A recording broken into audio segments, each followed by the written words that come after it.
Hello and welcome. You're listening to the Dungeon Speak podcast, a D&D campaign based on Greek mythology. My name is Todd, and I will be the DM for this adventure. Now the players will say hello themselves. Hello, this is Macy, and I'll be playing Aldora. Yo, what up? I'm Dylan, and I play Andrak. Hey guys, I'm Dimitris, and I play Castor. Hello, my name is Becca, and I play Kiriki. Hey, my name is Kevin, and I play Malachi. So, I prepared a quiz for a Would You Rather, but that was before I knew Macy was dying, so now I feel a little bad. Macy, try to answer the best you can, okay? If you end up with your throat hurting or something like that, then you can just stop, pause, or go get some Jack Daniels. It always helps. I shall. All right. Todd, you know damn well there's no Jack in this house. I use it for all my pies. Fair enough. I got you. Macy, would you rather be permanently stuck with 1 hit point regeneration per day but immune to poison, or have fast healing but always smell faintly of troll musk? I think, I don't know how bad the second one is, at least smell-wise, but I feel like if you just wear a lot of freaking perfume, you can rock with it. I mean, if Wolverine stank, would it be worth it? That answer is yes. Yeah. So I'm with you. Dylan, would you rather travel with a bard who sings nonstop or a rogue who steals nonstop? Bard. Really? That's I'd rather murder. not go to fucking jail. Oh, that's fair. You never know, depends on what he's singing. I was gonna say It can induce murder as well. I have seen bards be more problematic than rogues in a million times. Yeah, but stealing from the wrong person once is a lot worse than annoying everybody always. It's Yeah, it's actually, yeah. What happens when he steals from the fucking mafia?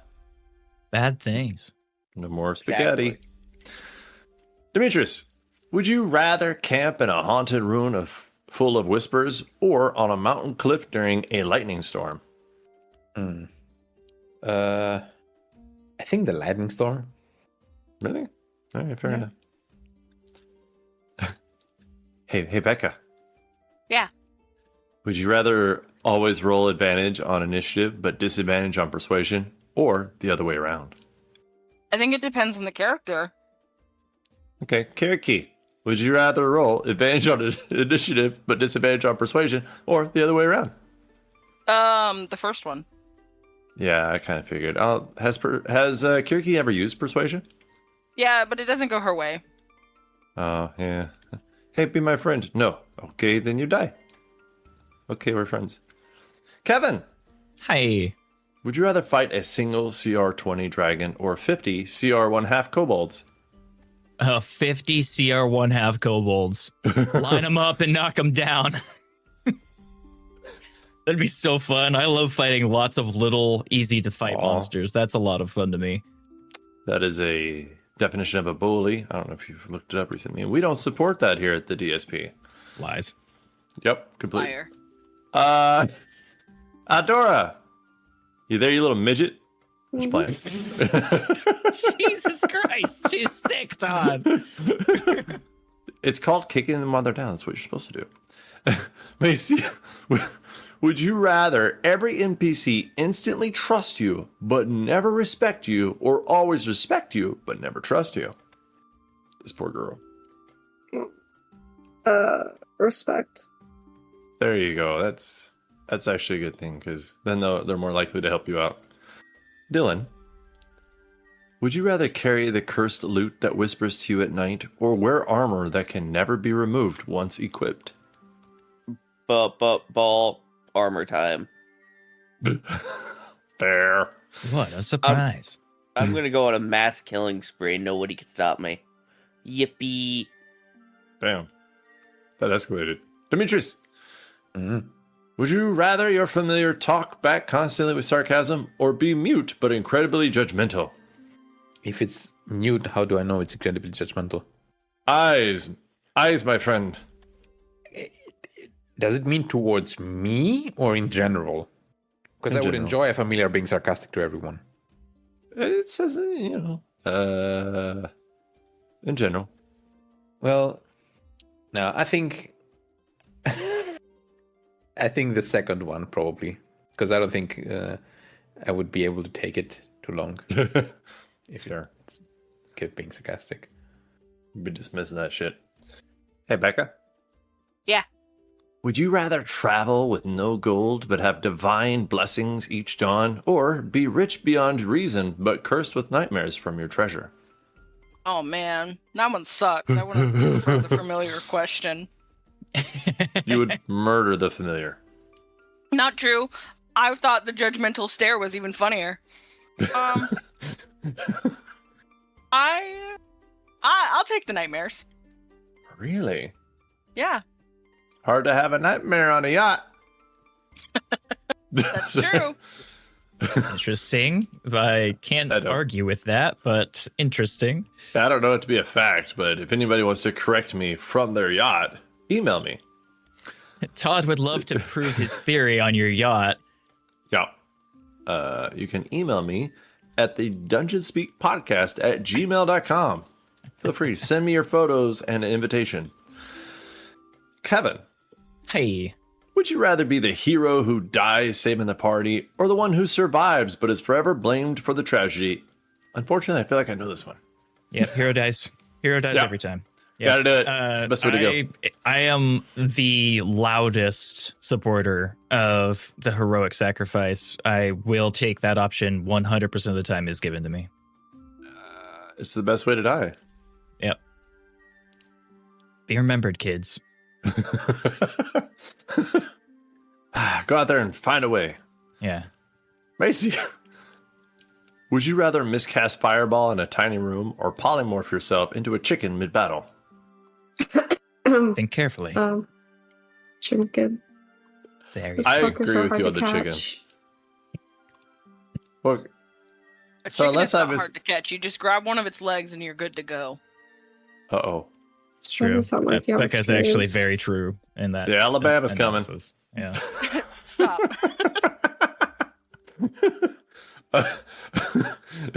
Dylan, would you rather learn? Would you rather learn a Would you rather learn a forbidden spell that bends fate but corrupts your mind, or a simple spell that heals but drains your strength each day? My mind's already fucked. Let's get that shit more. Oh damn. Okay. Hey.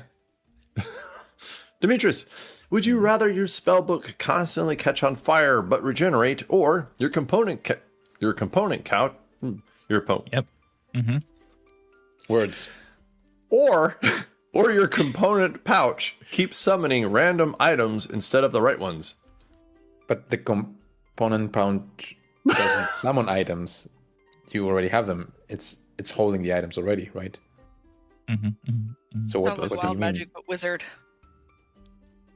I think the spellbook thing, because it's spectacular. It would make for a good icebreaker in a conversation. Yeah. Hey, Becca.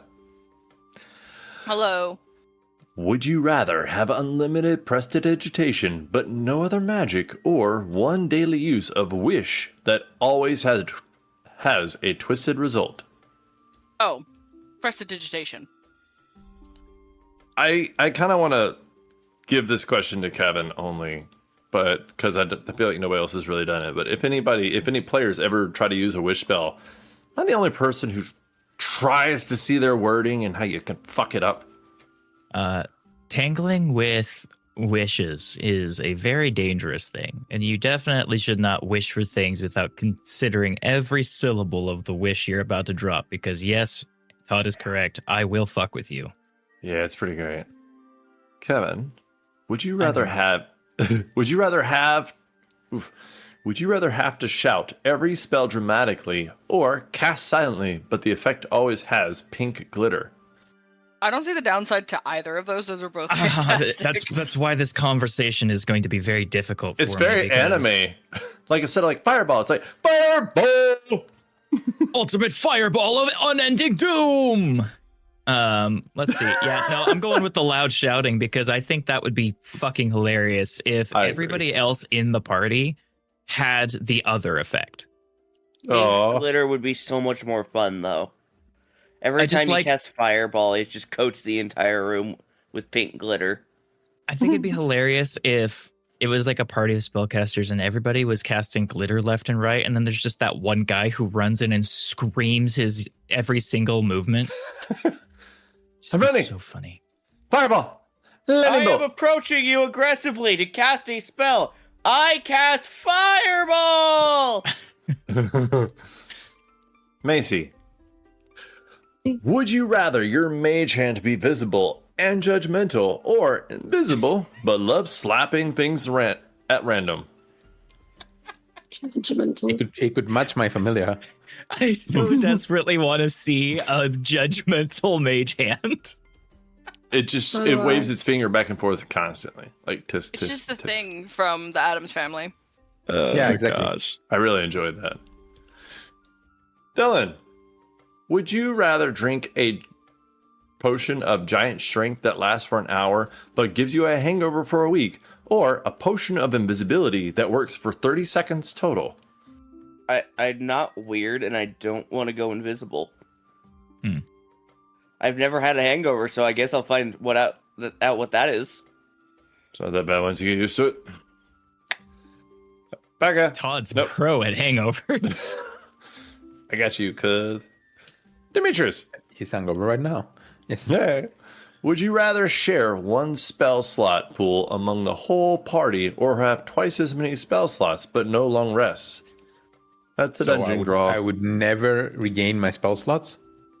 Yes. Then how stupid is that? I don't know. How stupid is it? How stupid is it? That's very stupid. It's apparently very stupid. Sounds So pretty I would stupid. go with the first one. Okay. Unless you're a warlock, then you'd be fine. Oh, yeah, short rest. Well, I'm not, am I? We don't know. I am. I'll take it. Not with that attitude. Yeah. Go make that deal. Come on, I'll make Riches.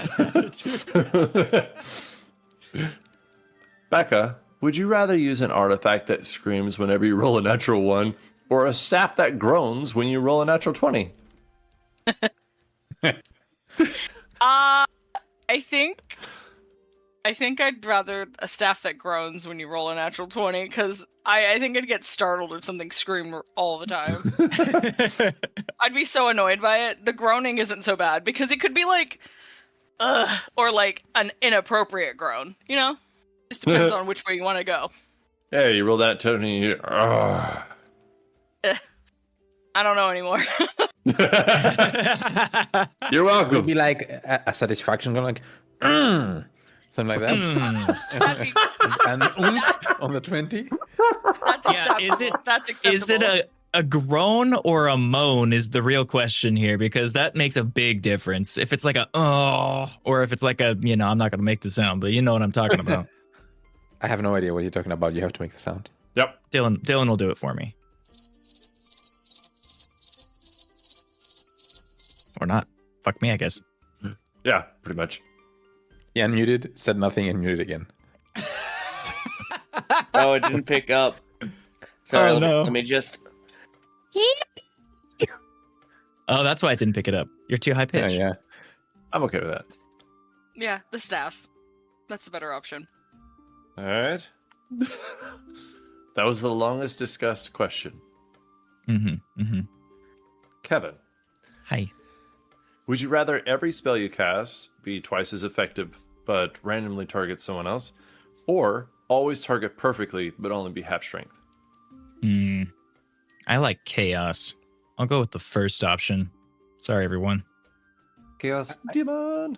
I like how you make the fact that it's just going to be normally targeted as a good thing, like perfectly targeted.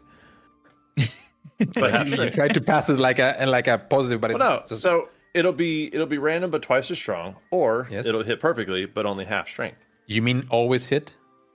Yeah. Huh. It'll always hit, but only at half damage. But you could have the fun of accidentally hitting your friends, which is even better. Friendly fire isn't. You know what's friendly fire? Never mind. Fuck it.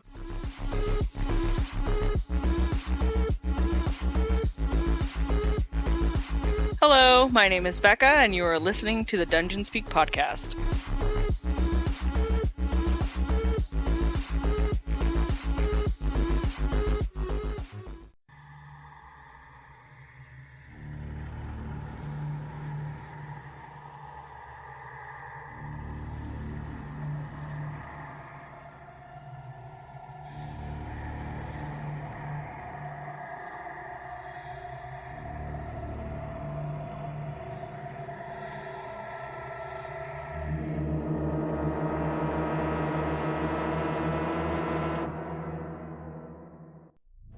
Last week on the Dungeon Speak podcast, the characters were headed to Oropos from Senpek, but took a slight detour. They headed north and ended up at Thebes. Unlike everywhere else, Thebes is a lively and bustling city. Its walls are intact, but black and corrupt by demonic influence. Over half the city's population has been killed, and the players have met some downtrodden citizens. The characters met and began a quest for Archon Lysandra of the Silver Veil. She tasked them with retrieving her ledger of volunteers for something. They followed a trail and found a spy for a rebel faction called the Children of Nyx. They discovered the rebel lair, met the leader, Mira, and she gifted a cloak before offering their base of operations open to the characters. The players now have the ledger in their possession and stand in the midst of the rebel scum. Your move, all of you. So we've been told we can rest here, correct? Yeah. Like where this is a place that we can kind of make a base of operations out of while we're in the city. Yeah. There was a sliding stone door that was pulled, and you kind of saw that it was pulled at the bottom of it by a rope that goes into the wall, and then it's like a lever system using limestone or marble. And 3 people pull from one side, it opens it. 3 people pull from the other side, it opens it. Or 1.5 Andrak, equal to 3 bagels if memory serves. So you could see there's people around you. They're all wearing kind of the dark cloaks. But beyond that, you can see there is a slight doorway, and you can see there's campfire coming from in there. And she smiles at you, bows her head, and walks away after giving you the cloak and the ledger. So you can follow her through the open doorway, and everybody's still staring at you because she may have welcomed you, but you're still outsiders, and these people have kept a secret, and that's why they're still alive. So they don't treat you disrespectfully, they just don't trust you. Okay. Malachi is just going to be, I think, finding a place in this area that might seem a little secluded, like apart from the rest of these rebels, where their party could kind of talk comfortably without having too many rebels listening in all the time. Okay. So if you actually go through the doorway that she went through, then you see there's almost like tent kind of setups in this large open space. It's, I don't know, probably 60 feet by about 80 feet. Like, it's a pretty big open space as you first go in. And you can see this is like an old catacombs, but they've cleared out the bodies. So, that's nice. But you can see people in there kind of in their little huddled groups. You can see random crates and boxes around and F4Is. You can see campfires lit. There's 3 in this area. Immediately to your right, there's a little like alcove that goes out, and it looks like you can see a bonfire going on there. A little bit further than that to the right, you can see there's another room that splits off, and you see crates. I mean, there's about 5 different open areas to go off from this main one. If you're looking for a little bit and you go to the other side of this room to the far left, then there is an alcove there that looks natural, and you can see that there are cutouts in the walls, or I'm sorry, not cutouts, but there's dugouts in the wall where people would be wrapped up and then they'd be slid in there to rest peacefully, but there's no bodies in there, and it's empty right now. But you can see there are spider webs, and there's like a bit of a moistness to the stone as you go in there. And this room's roughly 25 feet by about 10 feet, so it's not large, but it is secluded, and you would be by yourself if you wanted to do that. Okay. Yeah. Malachi is basically effectively wandering through this place, until he finds that little alcove area. And then he's going to walk in there. As he gets into this place, obviously there's like you said, the alcoves where they would rest the dead. I would like to know, is there any signs that there might be, like, does it feel as if the dead, like there were dead here and they moved them? Or does it feel as if like this is just a place that has not received any corpses yet? Like Malachi is judging whether or not they've desecrated a resting place of somebody. They have desecrated the resting place of somebody. Yeah, you can see there were bodies were here. You can see like the warren in the stone where there was a body resting there for who knows how long. Okay.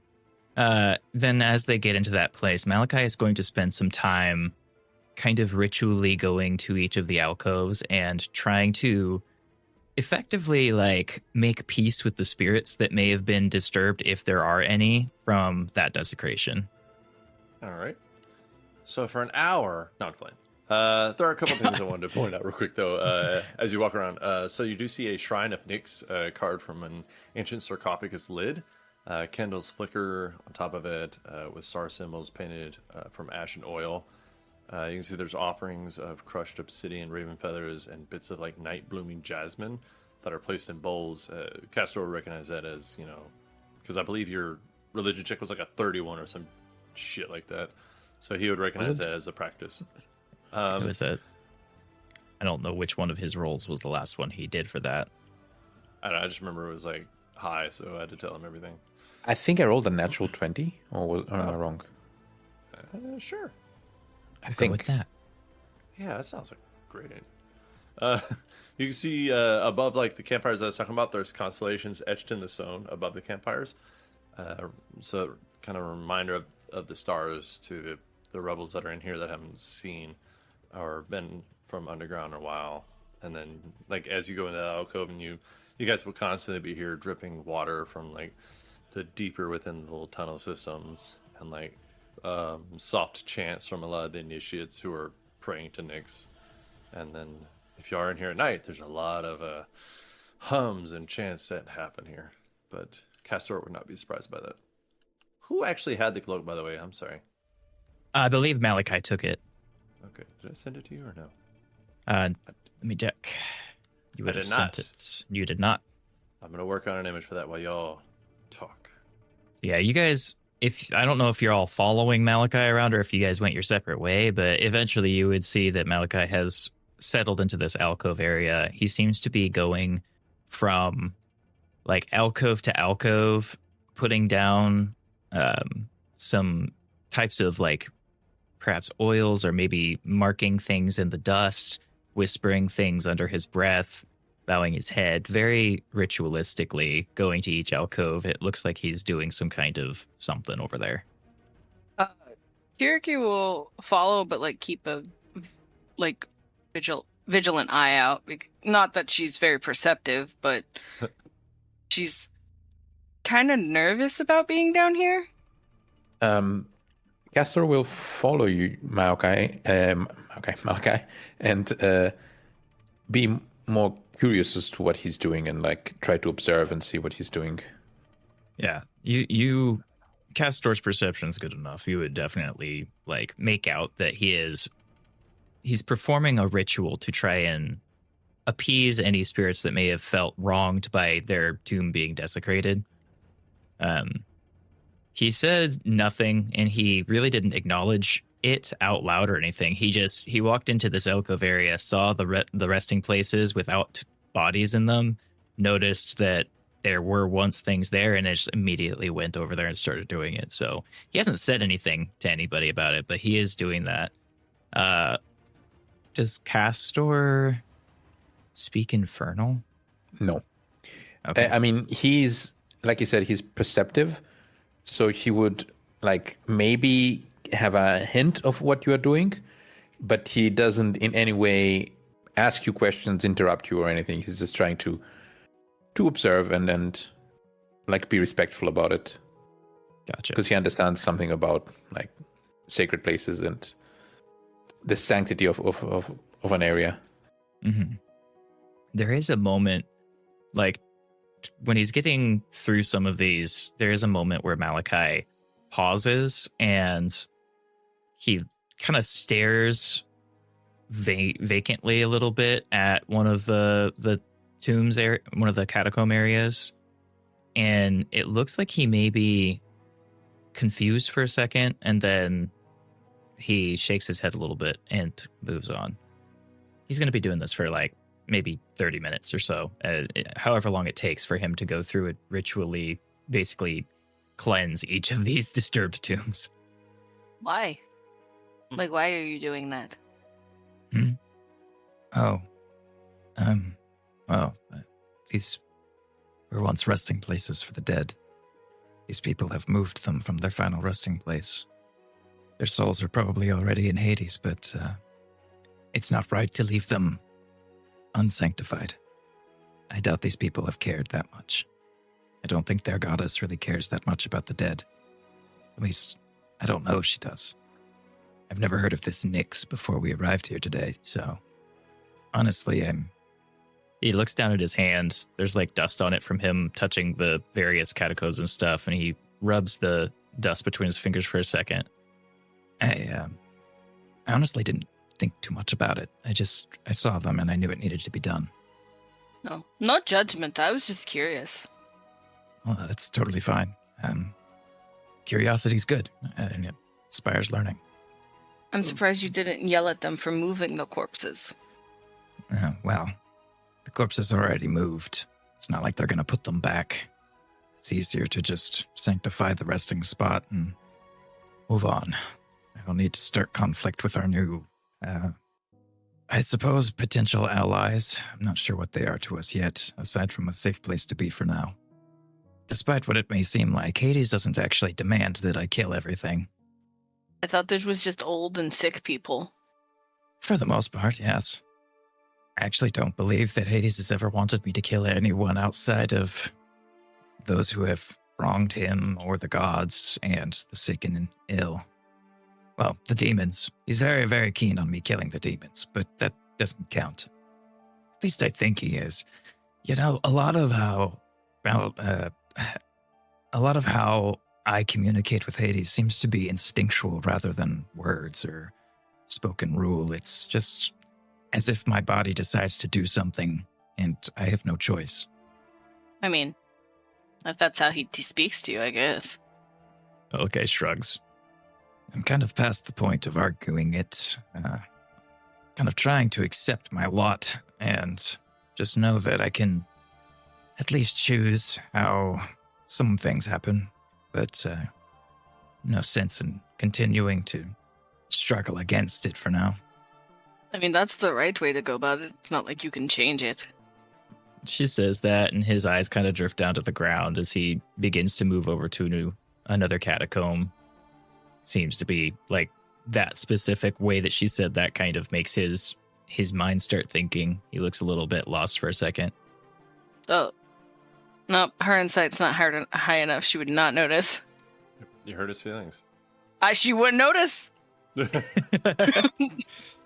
It's not in her nature to know those things. Aw, poor Malachi. Well, as much as I admire your good intentions, young Malachi, I do believe we should start discussing of our next steps here. We can begin discussing. I could do this and participate in conversation at the same time. It's just a few more. Please, if you have something that you think is relevant in the moment, Castor, feel free to share. I don't have something in particular, but we should...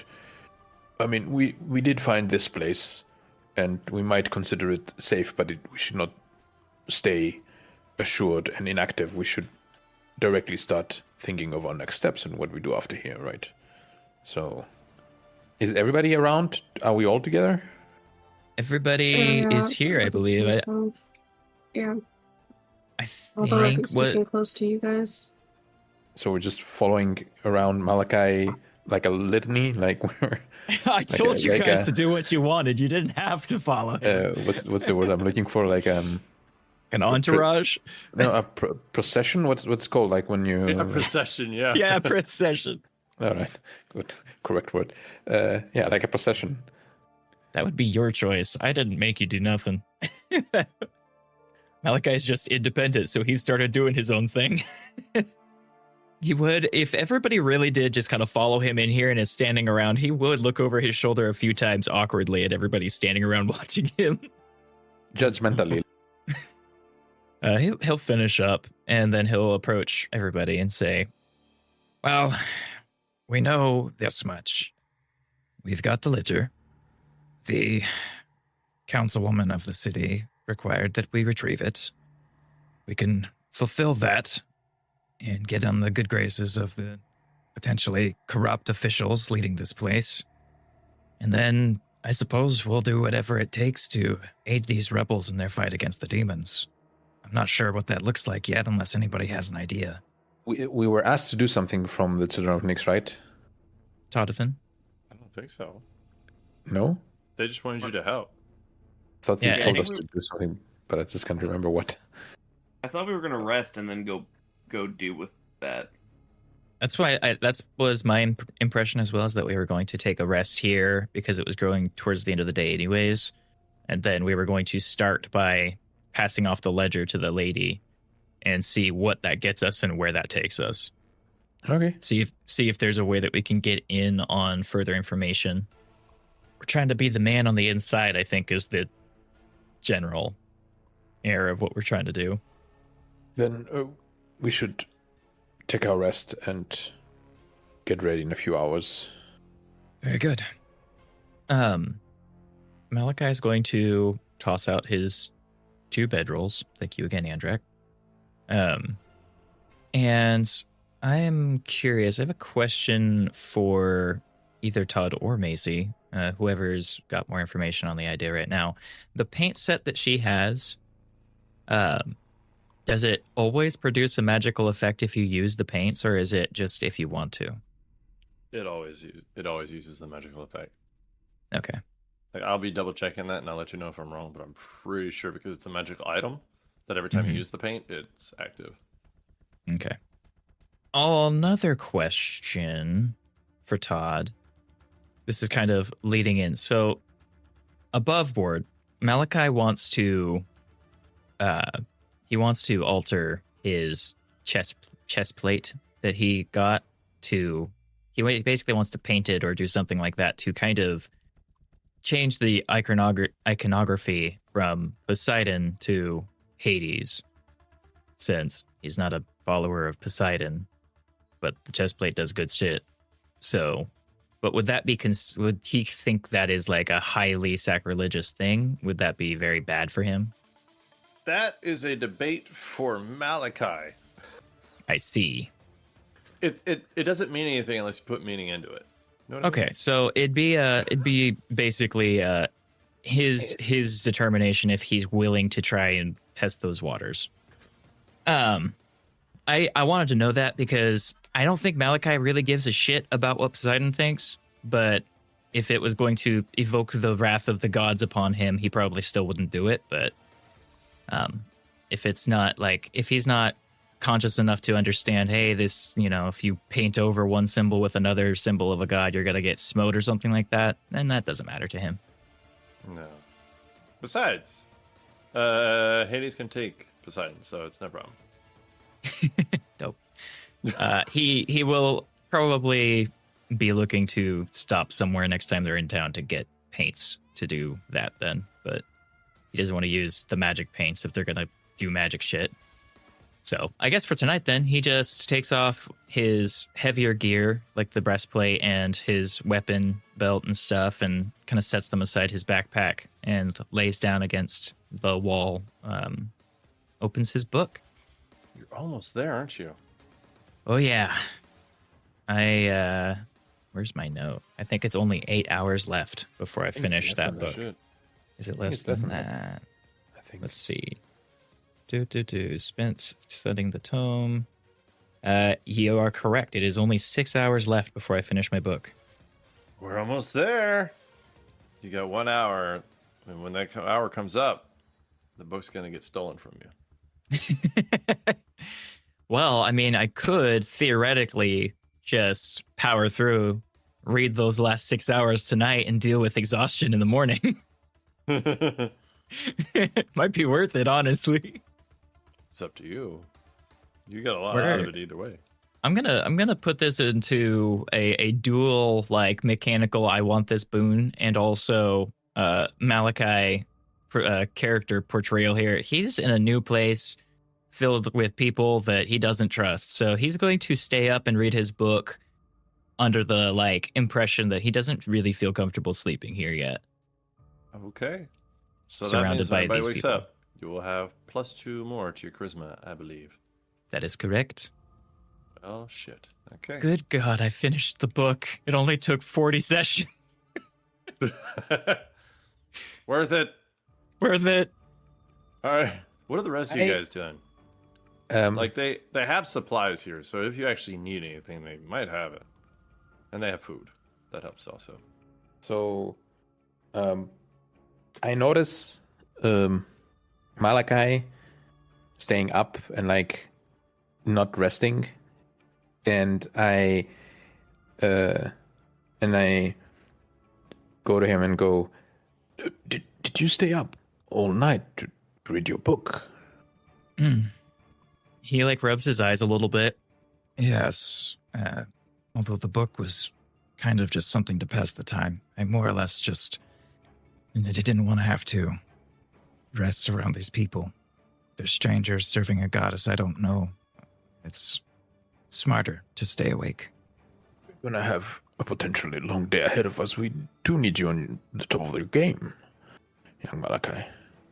Don't worry, I'll be okay. I've been in worse situations with further exhaustion than this. At least I was able to stay, relatively comfortable. What does exhaustion do exactly? Disadvantages on. Disadvantage. Yep. Right.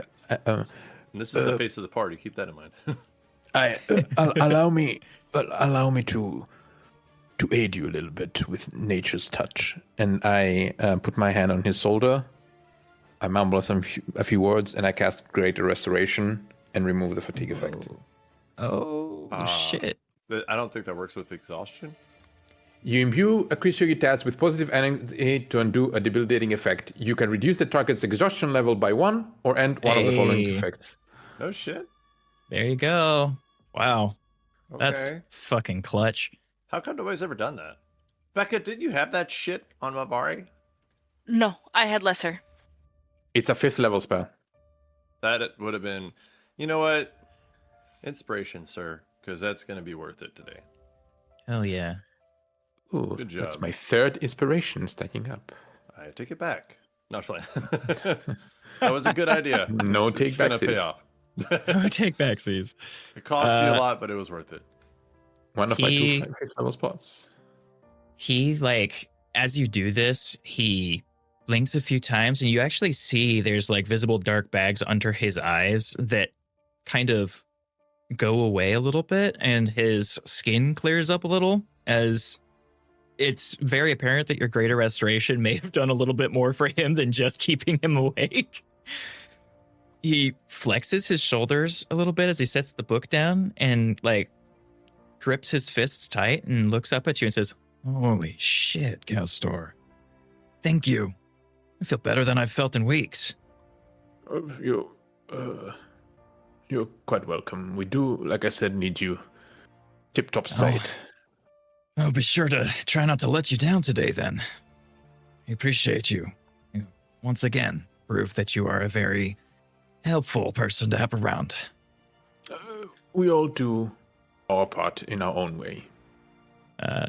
Yeah. So that is good for me, because I got that bonus and I'm not exhausted. Hey, Todd. Hi. Could I have rolled a wood carver's tools over during the rest? What are you up to? Whittling? Whittling, yeah. What are you trying to whittle? A boat? Yes. Do it with advantage because you really like boats. What? That makes sense to me. That totally makes sense. It's just really funny to hear you say it out loud. That's a 25. You carve such an amazing looking fucking boat that you managed to carve like somebody standing at the center mast of the boat, and it looks like maybe a captain or something, and you can even see a little bit of detail in his beard. That's how amazing it is. And the craziest part of it is it's no bigger than your fist, and that's how good the detail is. You could probably actually sell that for a good chunk of gold. Mm-hmm. Andrek is, as everyone's awake, is holding a little wooden boat. Okay, stands up and like dusts himself off, starts putting on his equipment, then looks over at Andrak. What you got there, bud? It's a boat. Just a nod as he continues to put on his stuff. It's like that guy who doesn't talk much, but you don't want them to talk. They're just really tough. It's a boat. Okay, buddy. Yeah, sure, man. Whatever It's a makes boat. you happy, guy. Yeah. Nice boat, buddy. Good boat. Good boat. Is there are there a lot of people down here? You would guesstimate probably 30 to 35 people here. It's quite a bit to be in a small space with. Is it a small space though, or is it like an intricate a range of like cave chambers? How would you like it if I gave you a little map of where you're at? Yeah, give us a map. I would like that quite a bit. Small space. That's not small. Those are 5-foot squares, young lady. It's catacombs, okay? It's a hideout. They did the best they could. Catacomb. Catacomb. So we're over here by all these dead bodies. I see by this giant red arrow no. that points, you are here. No, that's where you entered. I'm sorry. You entered from there, and then you went into the encampment where the tents are there, and you headed to the left, and then that alcove to the north side of the map there is where Gotcha. you currently are.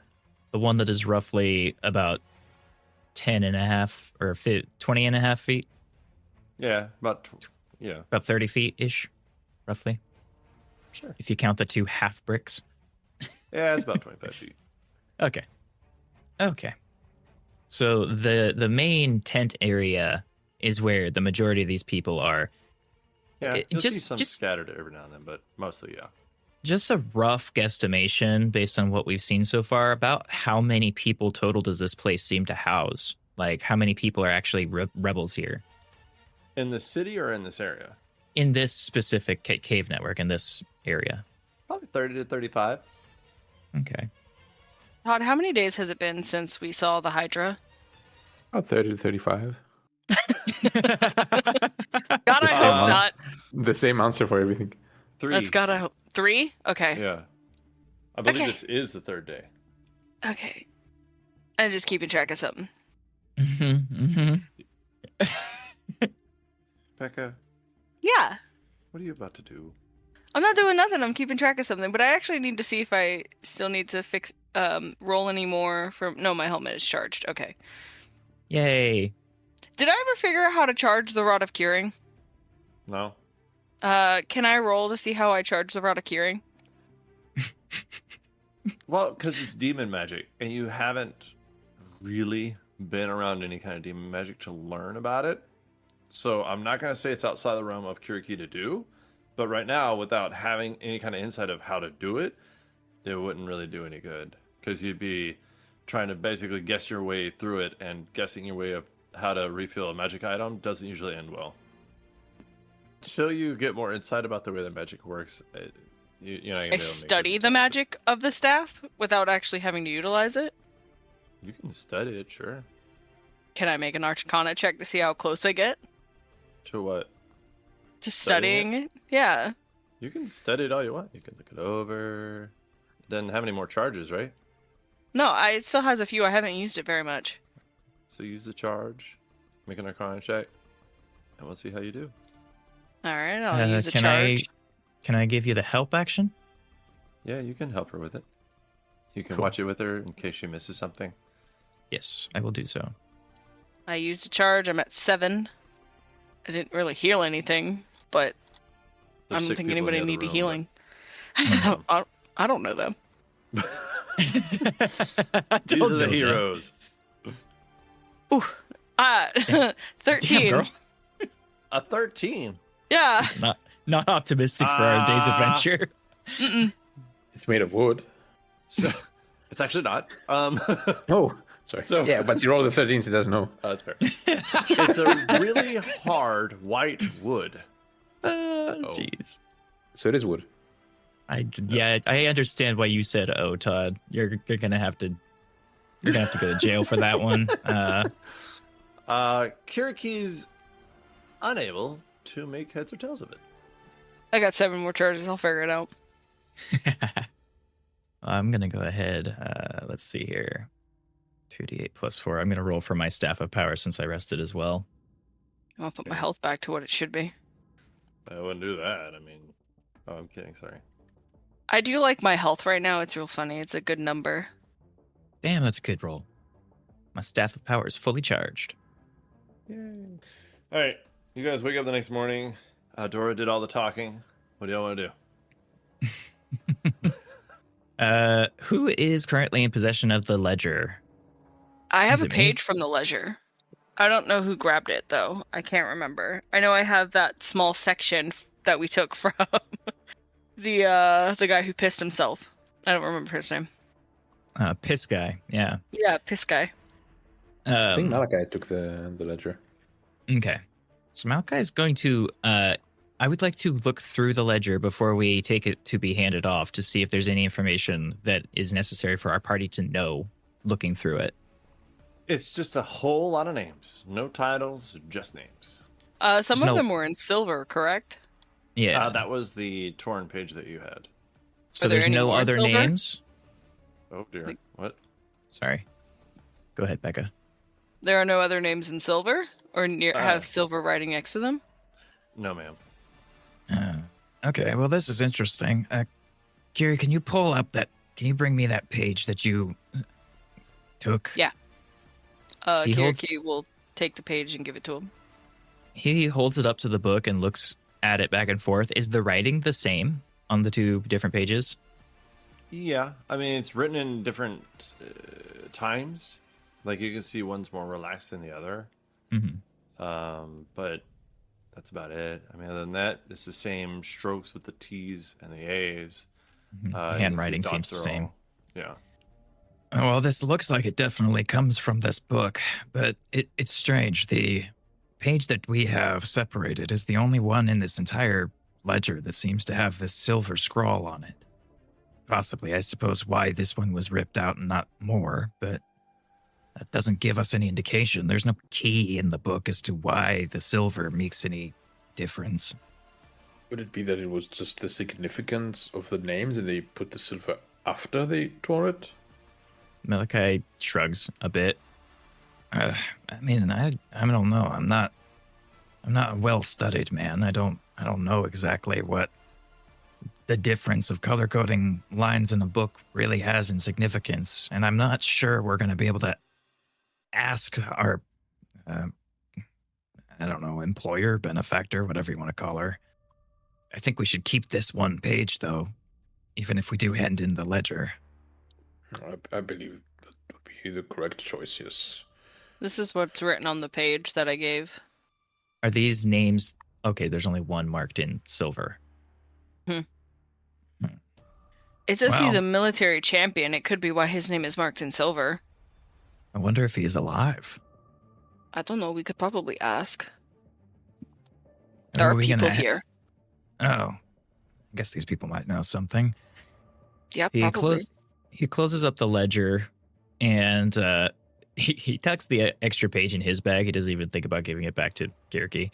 And then he's going to move out to find the lady that we talked to when we first got in here, the person who seems to be leading this group. All right. Mira. Yes, you can find her without looking too hard because, as Becca has said, this is a small space. But everybody, again, eyes you as you walk around, but it's not with disdain, it's just distrust. So, Okay, you don't feel like exchanges you're- those glances. Yeah, I mean, I just want you to know you don't feel like you're in a threatening area or being threatened. It's just they don't trust you, so that's the only reason they're watching you, which Malachi is probably comfortable with. Yeah. But Yeah, you will I'm eventually sure find her. Malachi and Kiriki are used to seeing looks like this. Yeah. So she will smile. Did you rest well?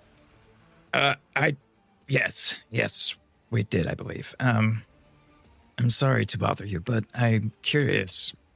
While we were looking over the ledger, a name popped up that I'm curious about. Theron, son of Astilios. Do you know that name? She looks down, and it looks like she's playing with her fingernails a little bit, and she goes, "We believe he may or may not be dead. He was a captain of the Black Helm, the guards of the city." Ah, so you don't know if he's dead, but you have it on good authority that he would be. Yes. He disappeared like many other guards. Was there... The ledger notes him as a military champion. You say he was the captain of the guard. Is there anything else that... There is anything that set him apart? Was he a champion of a god?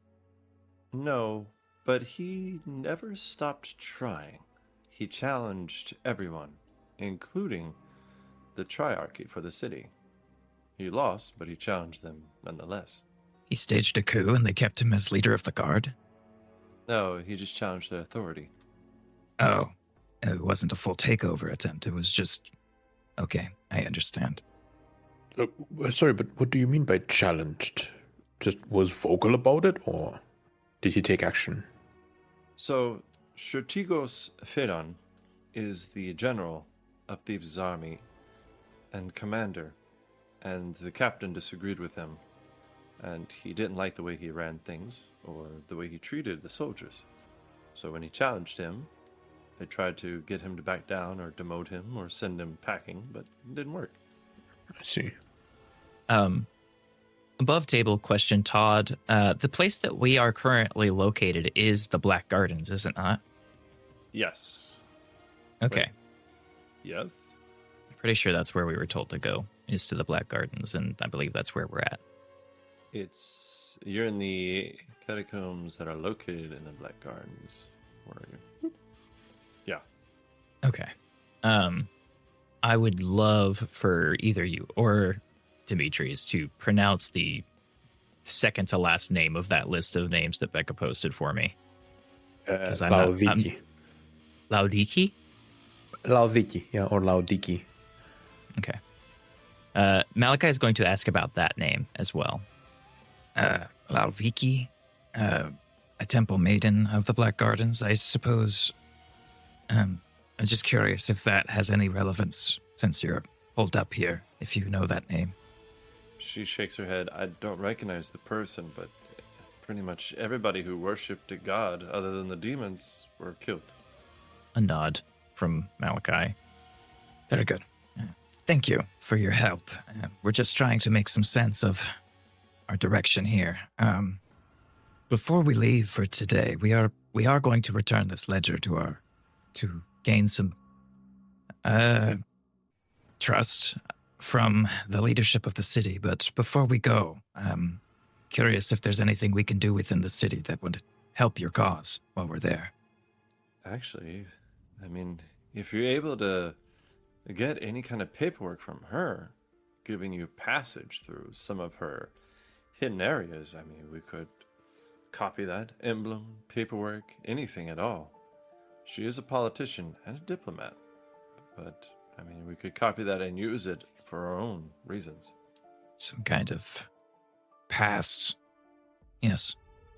We could see about doing that. That shouldn't be too hard. Thank you. He gives a very slight bow to her and then turns back to the group. Does anybody have anything they need to say or want to do before we head out? I think we're ready to go. I'm not... I don't like lying. So, like, all of this is very out of sort for me, so I'm not really sure how to go about it. So I'm just going to follow your lead. You will do what you do best, Kiriki. You will stay there and look intimidating. Oh, that's so sweet of you to say. Yeah, it's fine. You don't have to pitch in on the conversation. It's probably for the best. I do believe that you might be able to help with other things, though, while we're here. I mean, you've got a better sense for strange magical things happening than most of us. That could be beneficial. Just keep your eyes open, I suppose. I Or- will do my best. Andrak, Eldora, are you ready? Do you have anything that you need to finish before we leave there? I'm ready whenever you guys are. You should take some medicine. Your throat seems to be hurting. Some algae will help. No, don't do it. I don't think that's gonna help me. Malachi standing behind Andrak is just doing the hand in front of the throat, shaking his head thing. Is Mira still nearby? Yeah. Okay, I gift her the boat. She will look at it, and she'll look at you. This is the most amazing thing I've ever seen. It's so beautiful. A token of appreciation for keeping us safe at night. Oh, it wasn't me. It was the Lady Nyx. When you convene with her again, then she may receive this then. She smiles. I will tell her you said hello. He will nod and then regroup. I am ready to go. I just realized I didn't think I ever told you or showed y'all her picture. It's cool. Yeah, I guess we're good to head out of here, head back towards the city to deliver the Book of Many Names. Book of Many Names. All right. You head back to Lysandra. Oh, I did have one question, actually. Yes. When I was looking through the ledger, did the person who we're bringing it to, was her name in the book at all? Lysandra? Yeah. No, sir. Okay, cool. It was more personal records of military, if anything else. Okay. Just the way it was written, Yeah. it looks like it was mostly military personnel. Cool. All right. We're good to go. Okay. You guys head back to the council quarter, the Hall of Veils, where she is. Just as a reminder of what she looks like, her name is Lysandra. She's mid-30s. She's beautiful but unsettlingly composed. She has pale olive skin and silver blonde hair that is pinned with an intricate Grecian knot, held by a clasp shaped like an open eye, and she dresses in flowing silks of blue and white, threaded with silver. And when she Fancy. smiles, yeah, she always has that fake smile too. Ugh. Yeah, always. But you guys arrive back at the halls. It's one of the only nicer part of the city. But you can hear your feet clapping on the floor, echoing throughout. Not many people roam these halls anymore. And you can see her pacing in front of a desk, and she has a map spread out over it. But she sees you come up and she smiles. Hello there. Greetings. We bring good tidings. We have found your ledger. She smiles. Thank you. This was much needed. You didn't have to kill any citizens for it, I hope. Malachi's eyes kind of drift up as he tries to remember desperately if we actually killed anybody this time. No. Don't believe we so. didn't have to kill anyone this time. She sighs. That's good. We need to keep all the ones we can from here. Malachi will hold it out for her. And as she's taking it, can I just do like an insight check on her, kind of see how desperately she reaches for it, or see if she's like trying to compose herself and hide the fact that she was actually like super desperate to get this back? You know what? Why don't you do an insight check? Okay. Ooh, baby, that is a natural 20 for a 21. Damn. Malachi's a cop now. A 21 total. Yep. I had a +1 to my insight. That's actually a pretty good insight, sir. I don't know if you know that or not. Mm-hmm. It's pretty fucking amazing. Just let's see here. She looks desperate to have it back. Like she's acting coy and calm, but you can see her eyes look almost like they're shaking a little bit. You can see there's a little bit of sweat on her temple. Like she's acting calm and smiling, but you think without this she would have been fucked. Mm-hmm. Even though it just doesn't really seem that important to you. As she reaches to grab it, Malachi's going to keep his hold on it, and then he's going to look at her and say, we have a strong interest in continuing to help you. If you would be so kind to grant us some permissions to access parts of this place that we may not have had access to before. Some kind of writ or perhaps a pass of some sort to get into areas that outsiders may not have access to normally, so that we may assist you further. She kind of looks at all of you. You want one for everybody here. I mean, that's a lot to ask for.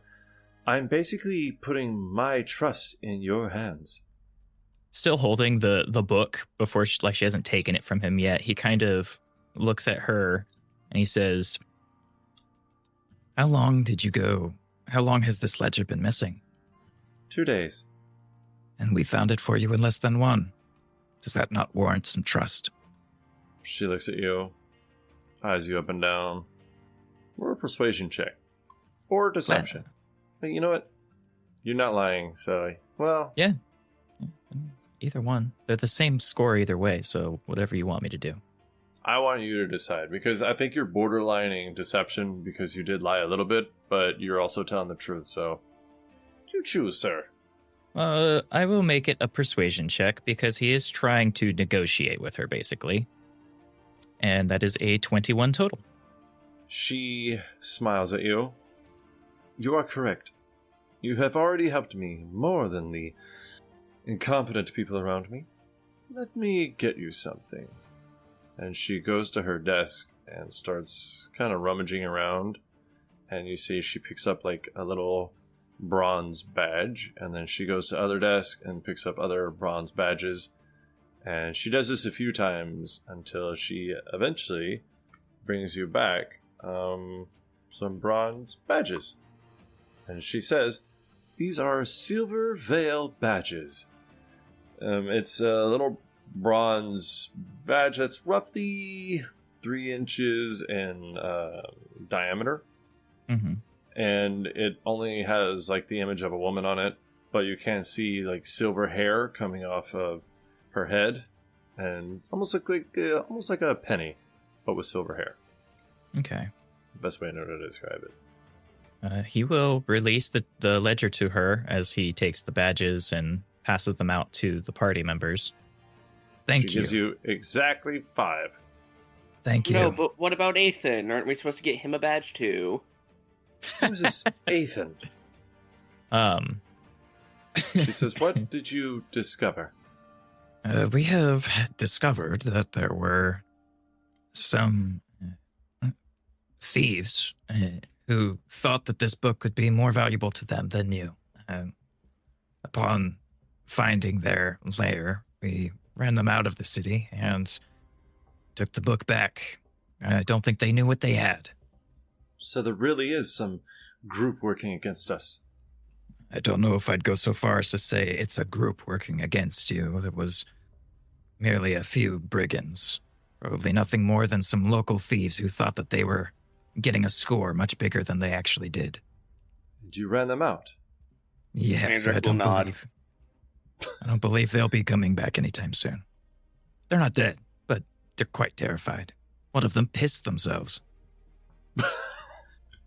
I mean, Andrek is right behind Malachi, so if anything, if he needs to roll persuasion, I'm giving him the help action by being intimidating. I'm going to let him finish and then do deception, but I will give him advantage because you're helping him. Do you want to go ahead and get it out of the way now? Yeah, let's go ahead and roll that bad boy. That way, if you nat 1 twice in a row, you can be like, yeah, we got rid of them. No, we totally got rid of them. They're all, like, they're all so really like gone. Scoob. Yeah, that is a 19. Total? They're gone. I don't think you'll have to worry about them again. Once again, I'm pretty sure they were just some fool thieves who thought that this was going to be important information they could sell and didn't know what they had in their hands. She shakes her head. These fools. We're trying to keep this city working. I don't know why people can't just go with it. Anyways, I appreciate what you have done. The world around us is crumbling. We must stand together. And as she's doing this, you can hear commotion from back where you came from, the hall's entrance, like hurried footsteps, the rustle of fabric, and a woman's like frantic voice. And you see a young woman that's worn by sleepless nights and desperation. Her once fine blue chiton is torn at the hem and stained with dust and dried tears. Her dark hair is loosely braided with a streak of white near the temple.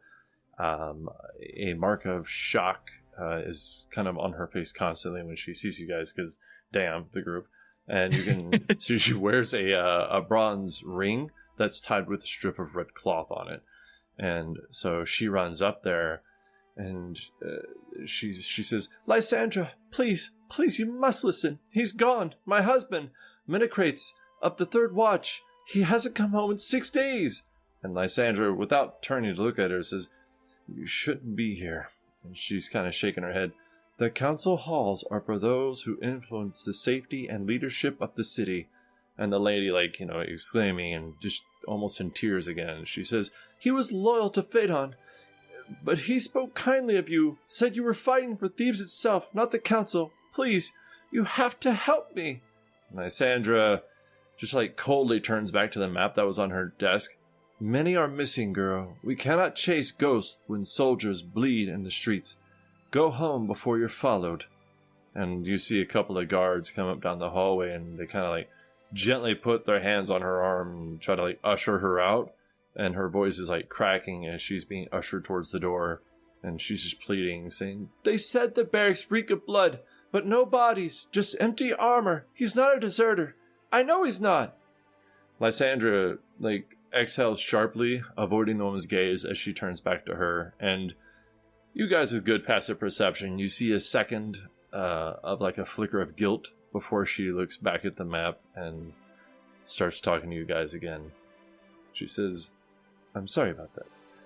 Things are constantly happening around here. But with this ledger back, we can move on." Well, I don't mean to invade on your jurisdiction here, but perhaps we could look into this incident this woman has brought to your attention. That way you don't have to divert any of your manpower to it. As I said, we wish to continue assisting you. She gives you a gentle smile. Then you can actually see it's not the fake one, it's a real smile.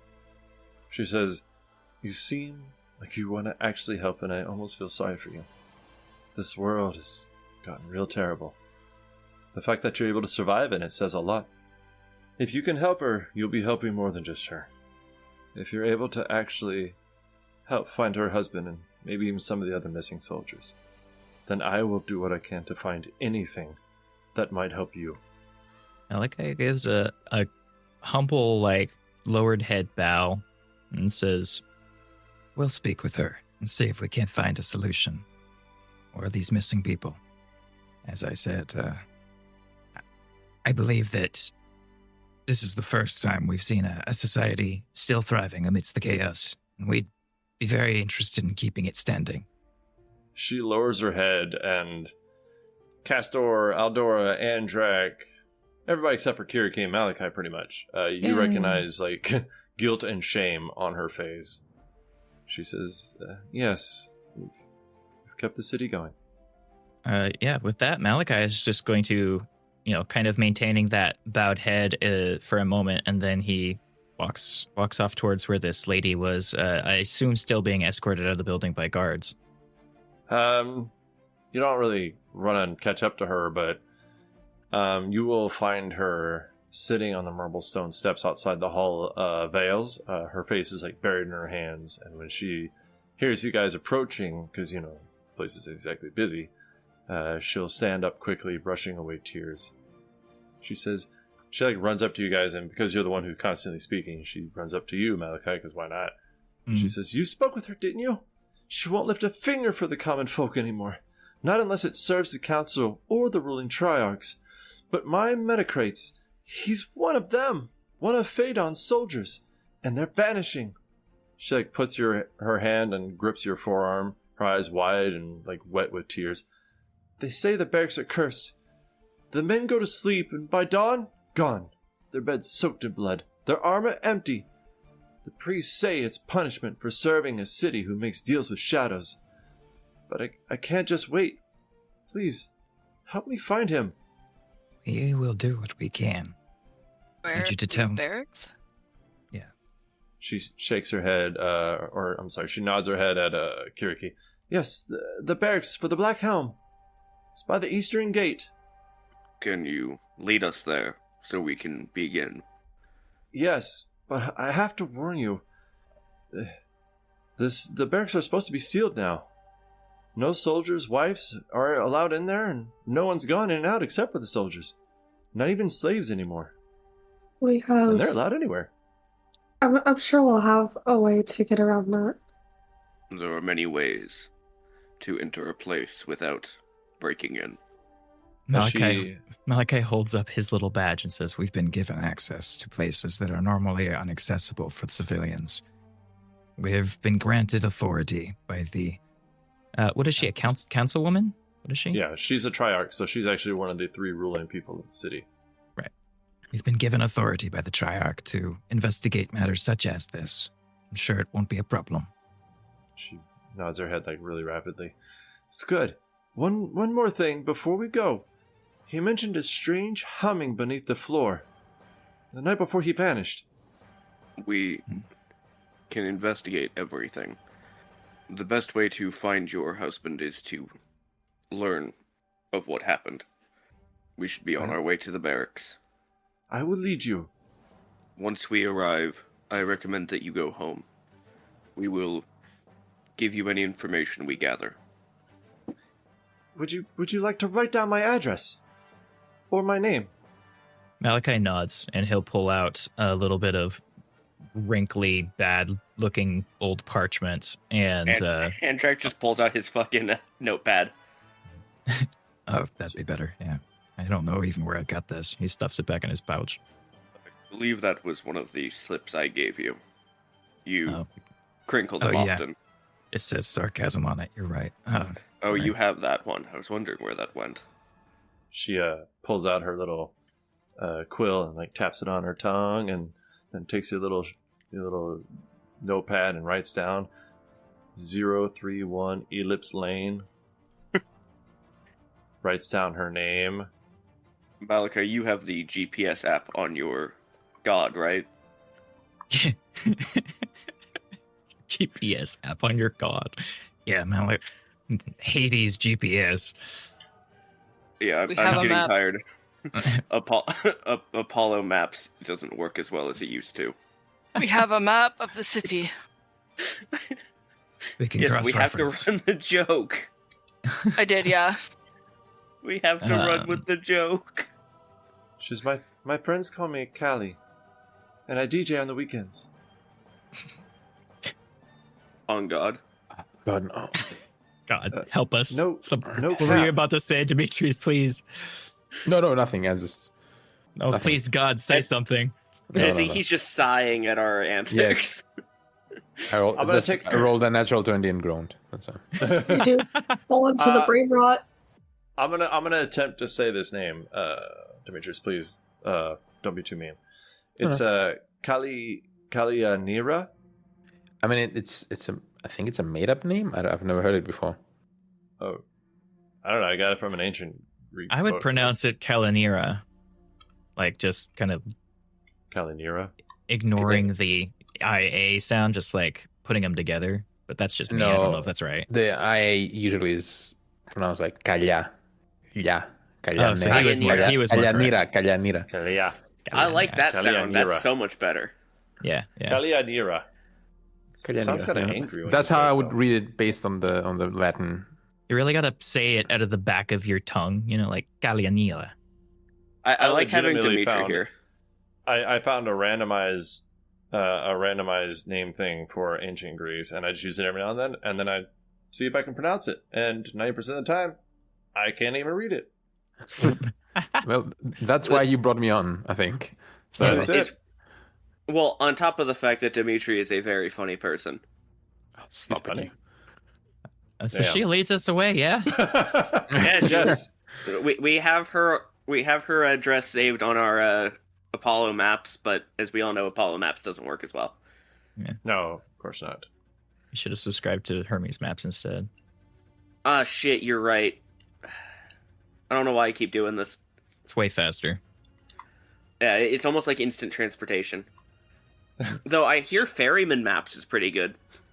Oh, would use not pathways. recommend. I don't actually even know what that is. They actually charge you for every time you have to go somewhere. It's way too much. Oh, it's kind of like Uber. Got it. Yeah. Oh no. So anyways, we're led to the barracks. Yes, it is. It is a slightly older limestone building. You can see some effort was put into making it an actual stone building, but it doesn't look like it'd take that much effort for somebody with a lot of strength to actually just bust the wall down. Like, Malachi, probably not. Castor, probably not. Kiriki, probably not. Andrak, Spartan. Spartan kick! Yeah. Hadouken. So, outside of it, you see a man at the door. He stands tall, his bronze cuirass blackened with soot and oil to match kind of the signature helm that gives the regiment its name of the Black Helm. And he's looking around, and he automatically catches you guys, especially with this woman who's crying, and you all look like a mercenary band. And his eyes, they're looking at you sharply, but wary at the same time. Like, he's a man who's seen too much death and is desperate to pretend it still makes sense to him. But he grips a short spear and a Theban shield emblazoned with the Black Helm sigil. And as you guys approach, he says, "Hold there. The barracks are closed by order of Strigos Phaedon. No one in and no one out. Not even the gods themselves if they show up in armor." I like I shoots him a "are you fucking kidding me" guy face. Well, I'm not a god, but I do have this. And he holds up the coin. He kind of like looks back at the door and looks at you. And he shakes his head. Sorry, no. You think I want to be here? Men vanish from in their bunks, and I'm the fool standing here watching over ghosts. But altars are altars. Turn around. Malachi Andrak, flips the coin around and looks at it, and then like holds it out again. He's like, "I'm sorry. Do you know what this is? This is literally, I have this to allow me to come in. This is an authority from the Triarch. I've been granted authority to enter this place." He like looks at you, his eyes wide, and he kind of like purses his lips for a second, like he's trying to like give you a motion with his face. And he says, "Watch your tongue. You don't know what you're saying. Or maybe you do. Either way, you don't want to see what's left inside. Turn back. Go away." No, I very much want to see what's inside. Malachi is going to look at this bit and just say, "Listen, how about you fuck off and let us do our jobs?" and I'd love to make that an intimidation check. I'd love to see you Advantage. make it. Oh, I want to Yeah. give him the help action by being menacing. I was gonna say you're there. So He's there, yeah. Big that's boy. all it takes for big guy. Oh, I love making intimidation checks. Okay. Thank you for advantage because it didn't help. What'd you get? Fucking Christ, man. I have a +10 to my intimidation. Oh. And I rolled a 4 and a 3. Oh. So 14 with my advantage.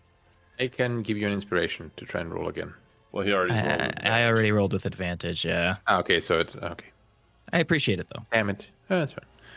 Well, I mean, okay, so it's an entire group. You have this woman crying. He doesn't really want to be doing this. You have a badge. All of that added together, he kind of just looks around. He kind of like looks like between some of the buildings, looks at her. She's staying at the back because you told her to fuck off as soon as you guys go inside. He goes, "Fine. But I didn't see you enter. But if anyone asks, you forced your way past me. Got it? Yeah, sure. God's help you if you go down there." And he kind of just steps aside and like looks at the sky like he doesn't see you. Ignorance is bliss, Malachi says as they walk through the building. So you guys enter the barracks. The very empty barracks, mind you. You know it, sir. Once they enter in, Well, why don't you describe what we see when we enter, and I guess first. Fair enough. So as you enter, it is a short stone staircase going downwards. It's only about 6-7 steps. You go down, you're in kind of an entryway room. It's almost like an L shape. It goes to the left, and then there's a hallway to your left, and then there's a doorway kind of straight in front of you. As you enter, it's a wooden door. If you go through there, there's crates for storage, just a storage room. But you do see some blood splatters on the ground. If you go left, you'll see a small kitchen area through a left door. To the right, you'll see beds that are lined up. All the way at the end of that room, there's like a little pit that looks like there's some kind of grate over it. And then the small hallway that was in the same entry room, you can see there's torches lit, and it just kind of seems to spread out. You see tables for eating, mess hall tables, storage areas, chests, boxes, crates, amphoras. You see wine and food, but no people, and there is the presence of blood. Is there a faint humming sound coming from the floor? Make a perception check. Well, it's listening, so I don't get Perception. advantage. Can we all make this perception check? Anybody who would like to. That's a 13. Sure, why not? It's a 17 for Malachi. Damn. It's good for you. Mm-hmm. Very good with a +1. And not to be shown up by the people with actual bonuses in this. Eldora, Nah. Eldora I got rolled- 20. I got 21 because I put +8. I have +9, so I got 21. Okay, so Doria 20, Gastor 21, Malachi 17. What are we missing? Kiriki, you want to give it a go? No, I'm distracted by the smell. Oh. Actually, you know what? Kiriki, I would like you to make a investigation check for a separate... perception or investigation for a separate thing that I'm going to touch base with you on in a second. I will do investigation because it's better. Okay. I'm surprised you didn't say a will saving throw to not go lap up the blood. Ew. She's not That's crazy. a joke. Somewhat. Castor and Aldora, you guys are walking around and you do hear a slight hum sound. Malachi, you go into the bed area where all the beds are lined up, and that's where you hear it the most. It seems like there's something beneath the floors, but it's very, very faint. But with this being a stone floor, it's probably loud if you can get to the source of it. Kiriki, what did you get with your investigation? 22. 22. You've had your share of blood in your life. This is not just human blood. There is a mix of demon blood with it, although I would say it's about 30-70. Like there's 30% demon, 70% human. Like maybe there was a fight and not just kidnapping. Mm-hmm. How old does the blood look? Carrying over that 22, it varies from about a month to a few days. When Malachi is hearing the hum coming from this bedroom area, does it seem like it's louder by the grate? A little bit, but only slightly. Does it look like there was a fight? Like, does it look like the furniture's all in disarray, or is there just blood everywhere? It's just blood everywhere. Like, if there was a fight, it wasn't much of one. Like, maybe somebody just got a lucky hit off or two. Does the furniture have, like, movement marks on, like, the feet of the beds or whatever? As if they were moved, but moved back? Make a perception or investigation check. Like, feeling the grooves, looking around. I have advantage on sight-based ones. Also, during that, can Eldora look for any, like, markings? Specifically, like, if there's, like, claw marks or, like, someone trying to fight against something. Make a perception check. Andrak, how'd you do? 21. 21! No, the furniture has not been moved around. 22. 22! She sees the furniture has been moved around. I'm just kidding. So you're looking around, and they were talking about empty, bloodied armor, and you're looking at some of the beds, and you can see at near kind of the head of the bed, it looks like there are claw marks, like something gripped the bed, for some odd reason. Now, when you say gripped the bed, as in somebody was on the bed gripping it with claws, or somebody was on the side of the bed gripping it with claws? At the angle of the claw marks, it looks like they were at the side of the bed gripping it. So they were not the ones in the bed itself. That's an important distinction. Yes, sir. Sorry. Well, that's why I was asking, because that does change up the potential of them having immediately transformed into demons within this area. Which was the fear I had.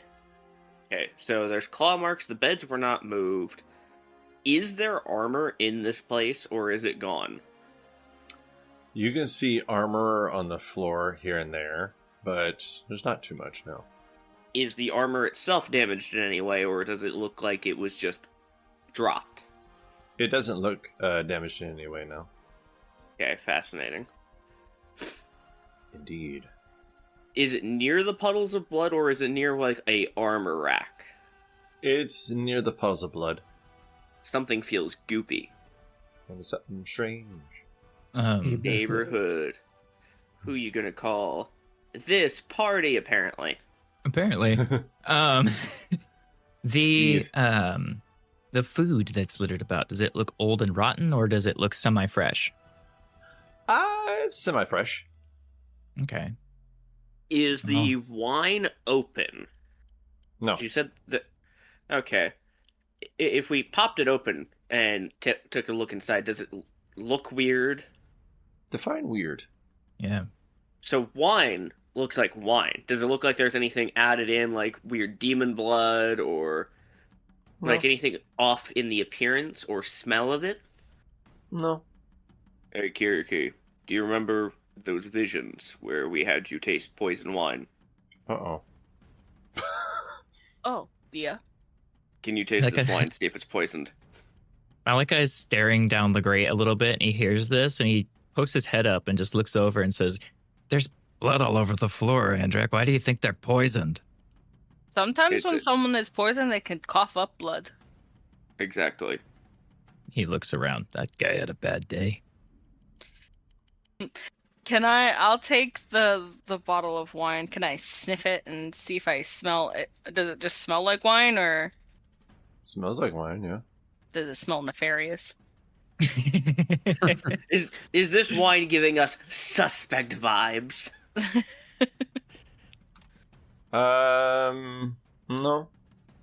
Doesn't seem to smell off in any way. Do you want to take a drink? Yeah. Okay.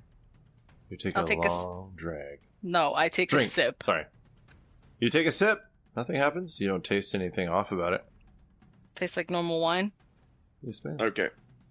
That clears up any poisoned or substances added. No. Close back up the wine. I'm done investigating the wine. Malika, you seem to be insistent on that. Great. Is there something going on? Well, the hum is persistent in here, but it's just ever so slightly louder from the grate. And, I mean, it's the only way out of here except for the front door.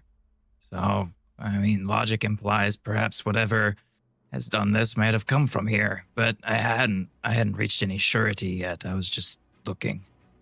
Speaking of which, can he see down the grate?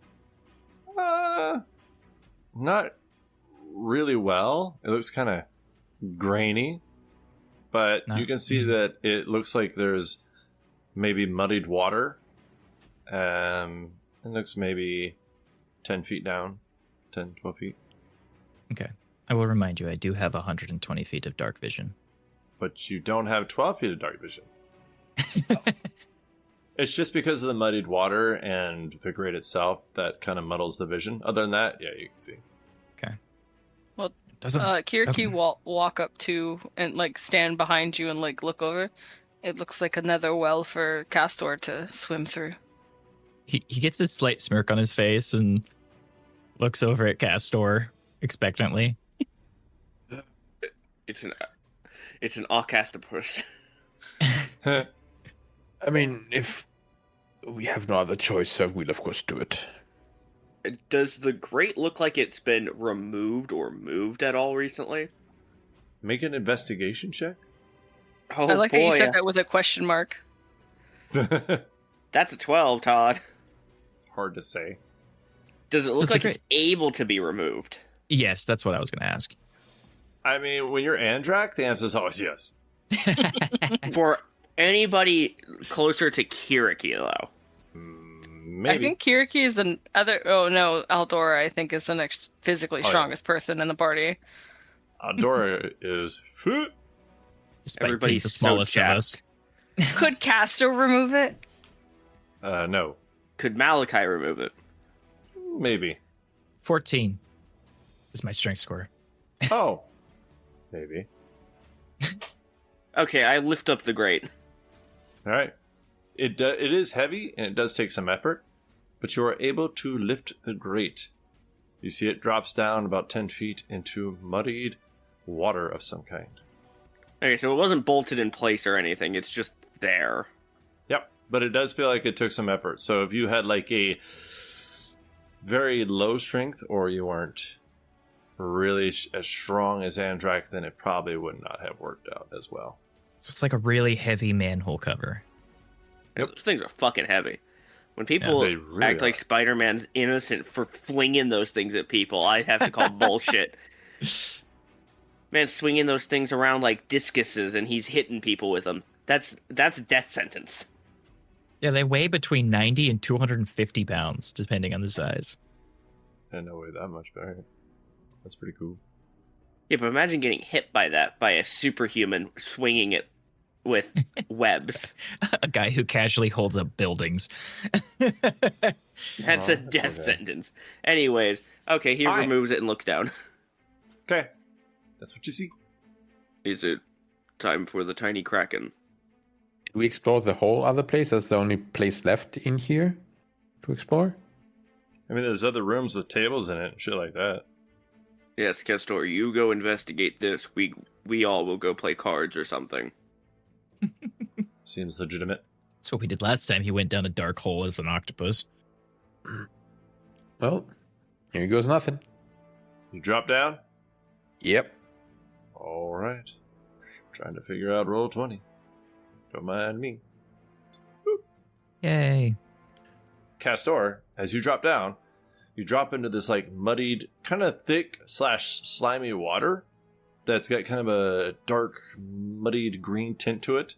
Mhm. And it has like a strong kind of vinegary smell, along with maybe a little bit of like an iron hint of iron in there. But it's only about 2 feet deep. 2 feet deep. Yes, sir. So it's up to like your mid cap to your knee, and then that's Oh, about so it's like a sewer system. it. Yes, sir. Sounds like difficult terrain. So I can look up and see the others. I look up and I go, oh, it's not that deep, you can join. But with your passive perception, I would like you to make a Constitution saving throw. What a sentence. With So- your passive perception, I would like you to make a constitution saving throw. I perceive that I am fucked. Wait. Well, I will use my inspiration and re-roll that one. Because I have 3 of them and I don't want a natural 1. Yeah, that's fair. But I will roll another natural 1. Are you serious? Yes. Damn, bro. I rolled 2 natural 1s. That's And harsh. I feel like it's the universe telling me, don't use another inspiration, just stay down. Yeah, no, And you I can't do that. just- And The I'm, universe said, take it on the chin, bro. yeah, like, that's it. Deal with it. Yeah. So, with you realizing what this place is, and your really good perception, you are considered poisoned while Ah. walking through this sewage. Can he be poisoned? Unless you cannot be poisoned.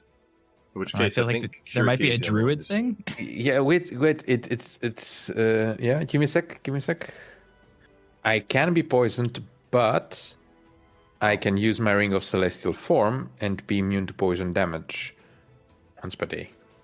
Is this what you want to use it for? I mean, it's up to you. I'm not gonna use it yet, but I have that Good to know. option. You are considered poison the entire time you were in this water, just so you know. Okay. And for those who are not immune to poison and who failed the Constitution saving throw, you have disadvantage on attack rolls and ability checks while you're in this water and basically feeling nauseous because sewer. Yay. It's fun times. That's after Castor yelled up that he could be joined, Malachi didn't really even flinch. He just hopped in, jumped down there with him. All right. It is a 5 foot wide tunnel. So you jump on Castor, injuring his very old and frail body. I'm just kidding. Do you want to move, Castor, or do you want to just take it like a champ? I regret to inform you that Malachi said nothing. He just jumped in. I got blow! All right, Malachi, you plop down in this water like other things have in the past. Make a Constitution saving throw.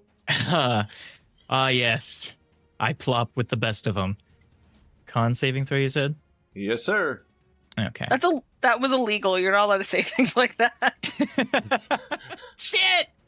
Fuck! You should indeed. Oh wait, no, I misread that. Okay, yeah, no, I'm good. 19 for my con saving throw. Okay, so yeah, you can smell, like the smell hits you fast. Oh, Luckily, God. you have shit perception, so it doesn't really bother you. You're just like, If he had shit perception, he would have perceived it, right? Oh god.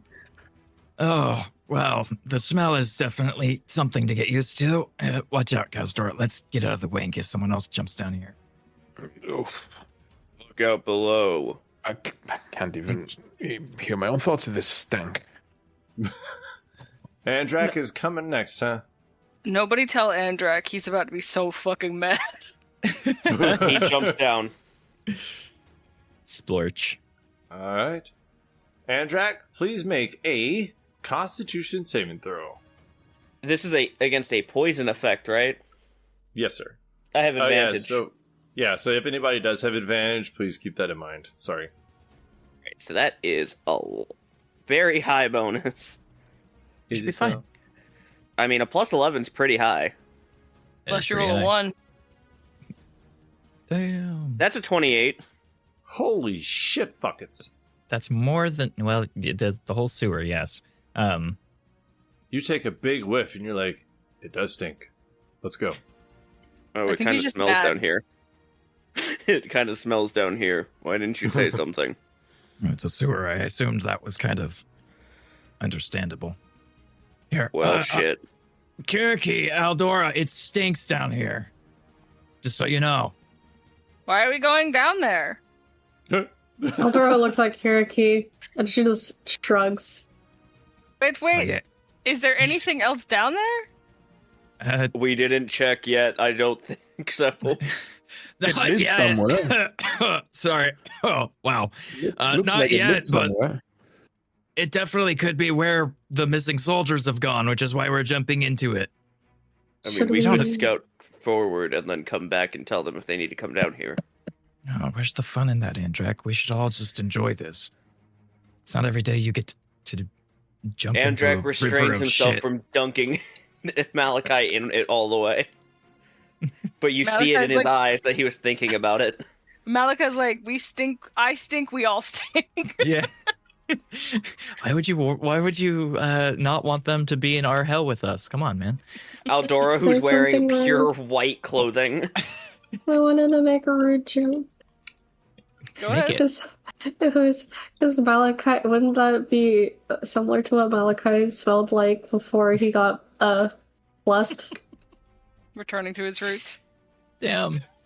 He smelled like more like rotting corpse before than he did shit. It's a different stink. Still putrid, but a different stink. Aw, poor guy.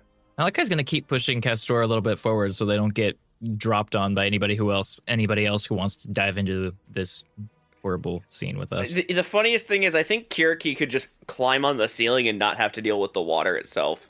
Oh, yeah, I you're was right. thinking about that. Yeah. Fucking cheater. Yeah. I feel like how tall is the ceiling? Well, it was about a 10-foot drop, and it Well, I'm sorry. It's 12 foot from floor to ceiling, and the water is about 2 feet, so it's about 10 feet to the water total. Yeah, I could definitely just... Kiriki will, like, not drop down, but she'll scale down and, like, hang on the ceiling and be like, the one who's immune to poison says, that's nasty. All right. Aldora, you're left up there in the barracks, all by yourself, looking around at the blood, the silence, the cold darkness. An Irishman Although, in your ears telling you these things. Grab a pint and sit down by the fire. Top of No the need to join morning us. to you laddies. Aldora's debating on whether she should jump down, but she And this decides is when to Aldora say, leaves and starts her own party. She said, fuck this. I'm going to go get Ethan and get out of here. I'm gonna go ride my decides- dinosaur, have fun. decides YOLO, and she like jumps down, but holds her breath, covering her nose. All right. As Can I Andrak has catch not... her? Dexterity saving throw. I'm good at those. Actually, you know what? Athletics.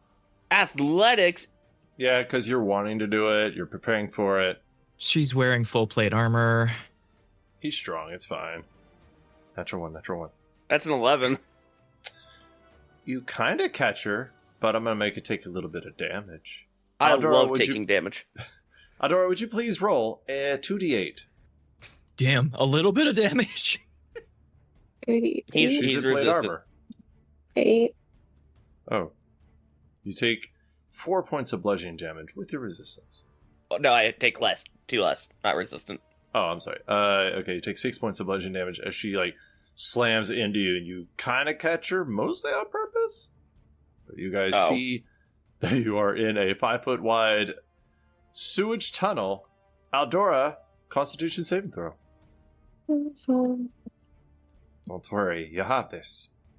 The tunnel goes down roughly 30 feet before it bends to the right. So, as Aldora is caught, she is stunned, but she says, oh, thank you for catching me.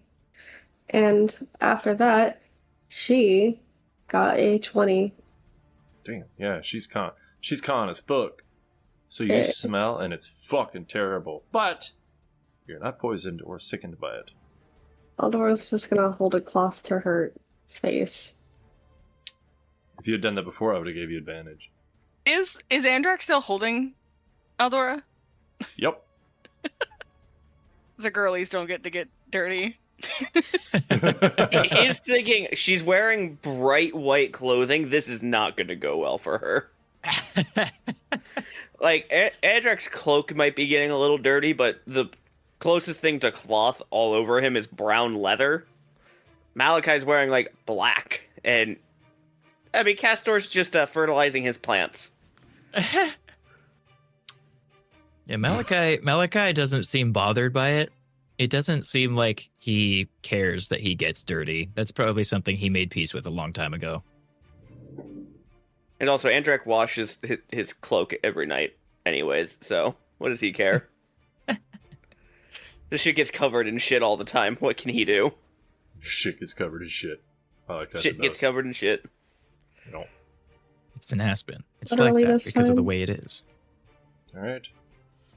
Castor, do you want to lead the way, or do you want someone else to take the front? Someone with maybe more armor.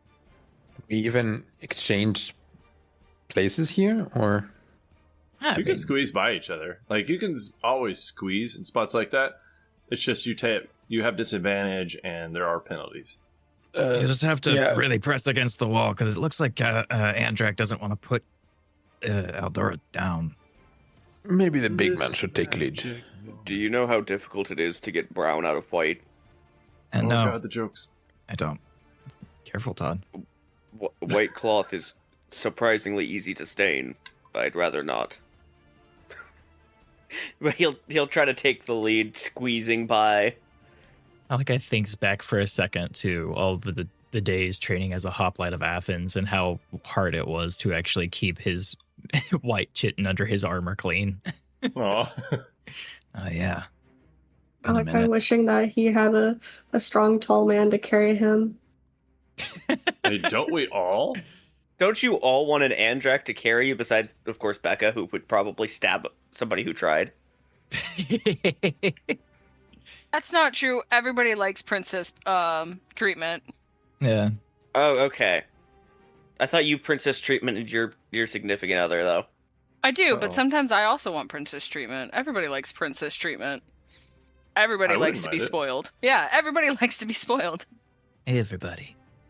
All right, Andrak. Moving up on. front. Yeah, huh? I guess you Hey, can bring Todd, Eldora. Since I'm holding her, does that count as a shield? Do I get a +2 to my AC? I will give you a +4 to your AC, but she takes the hits without being able to make any checks. Damn. Because you're basically holding her still to take the hits. Meat shield. I was just curious, how does that Oh, work? no. I'm down. Let's do it. I'm not the one who has to pay for it. Later on, we'll just strap Eldora Malachi is to... not down with the sickness for this. No, you It are sounds like you already are. you're already down with the sickness. I don't think you get a choice. All right, True. carrying her through. All right. So you are taking the lead, correct? Yep. If we get Okay. attacked, who else is going to take all the damage? Yeah, we'll Malachi? put I the thought two, Cass- the I two thought most Cass was heavily about to. armored. Honestly, maybe in the back, Malachi will probably take the most damage. Let's be honest with ourselves. Eldora should cast light, and he can use her as a flashlight. Looking in front while he's carrying her. Eldora. Oh, he pops her back and she's stuff like a fucking glow stick. Shakes her a little bit. back. Breaks her back, shakes her a bunch. She lights up like a fucking glow stick. All right. So like I said, a little bit downwards. It curves off to the right. And it just seems to be an empty sewage area. It goes for about 20 feet, then curves off to the left. Single file. Does anything seem off about the forward? Or does it just keep going? As far as you know, it just seems to keep going. Trudging along. Is it dark in here? Do we need a torch? It is dark in here.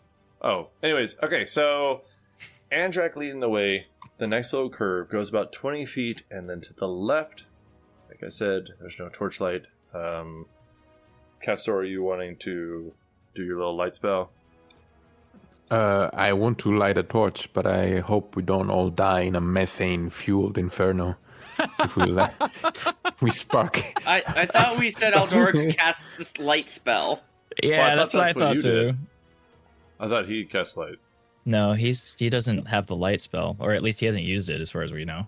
Oh, Eldora will cast the light spell. all right. So you Yeah. light it up. I cured your blindness. You gonna split that doobie with us?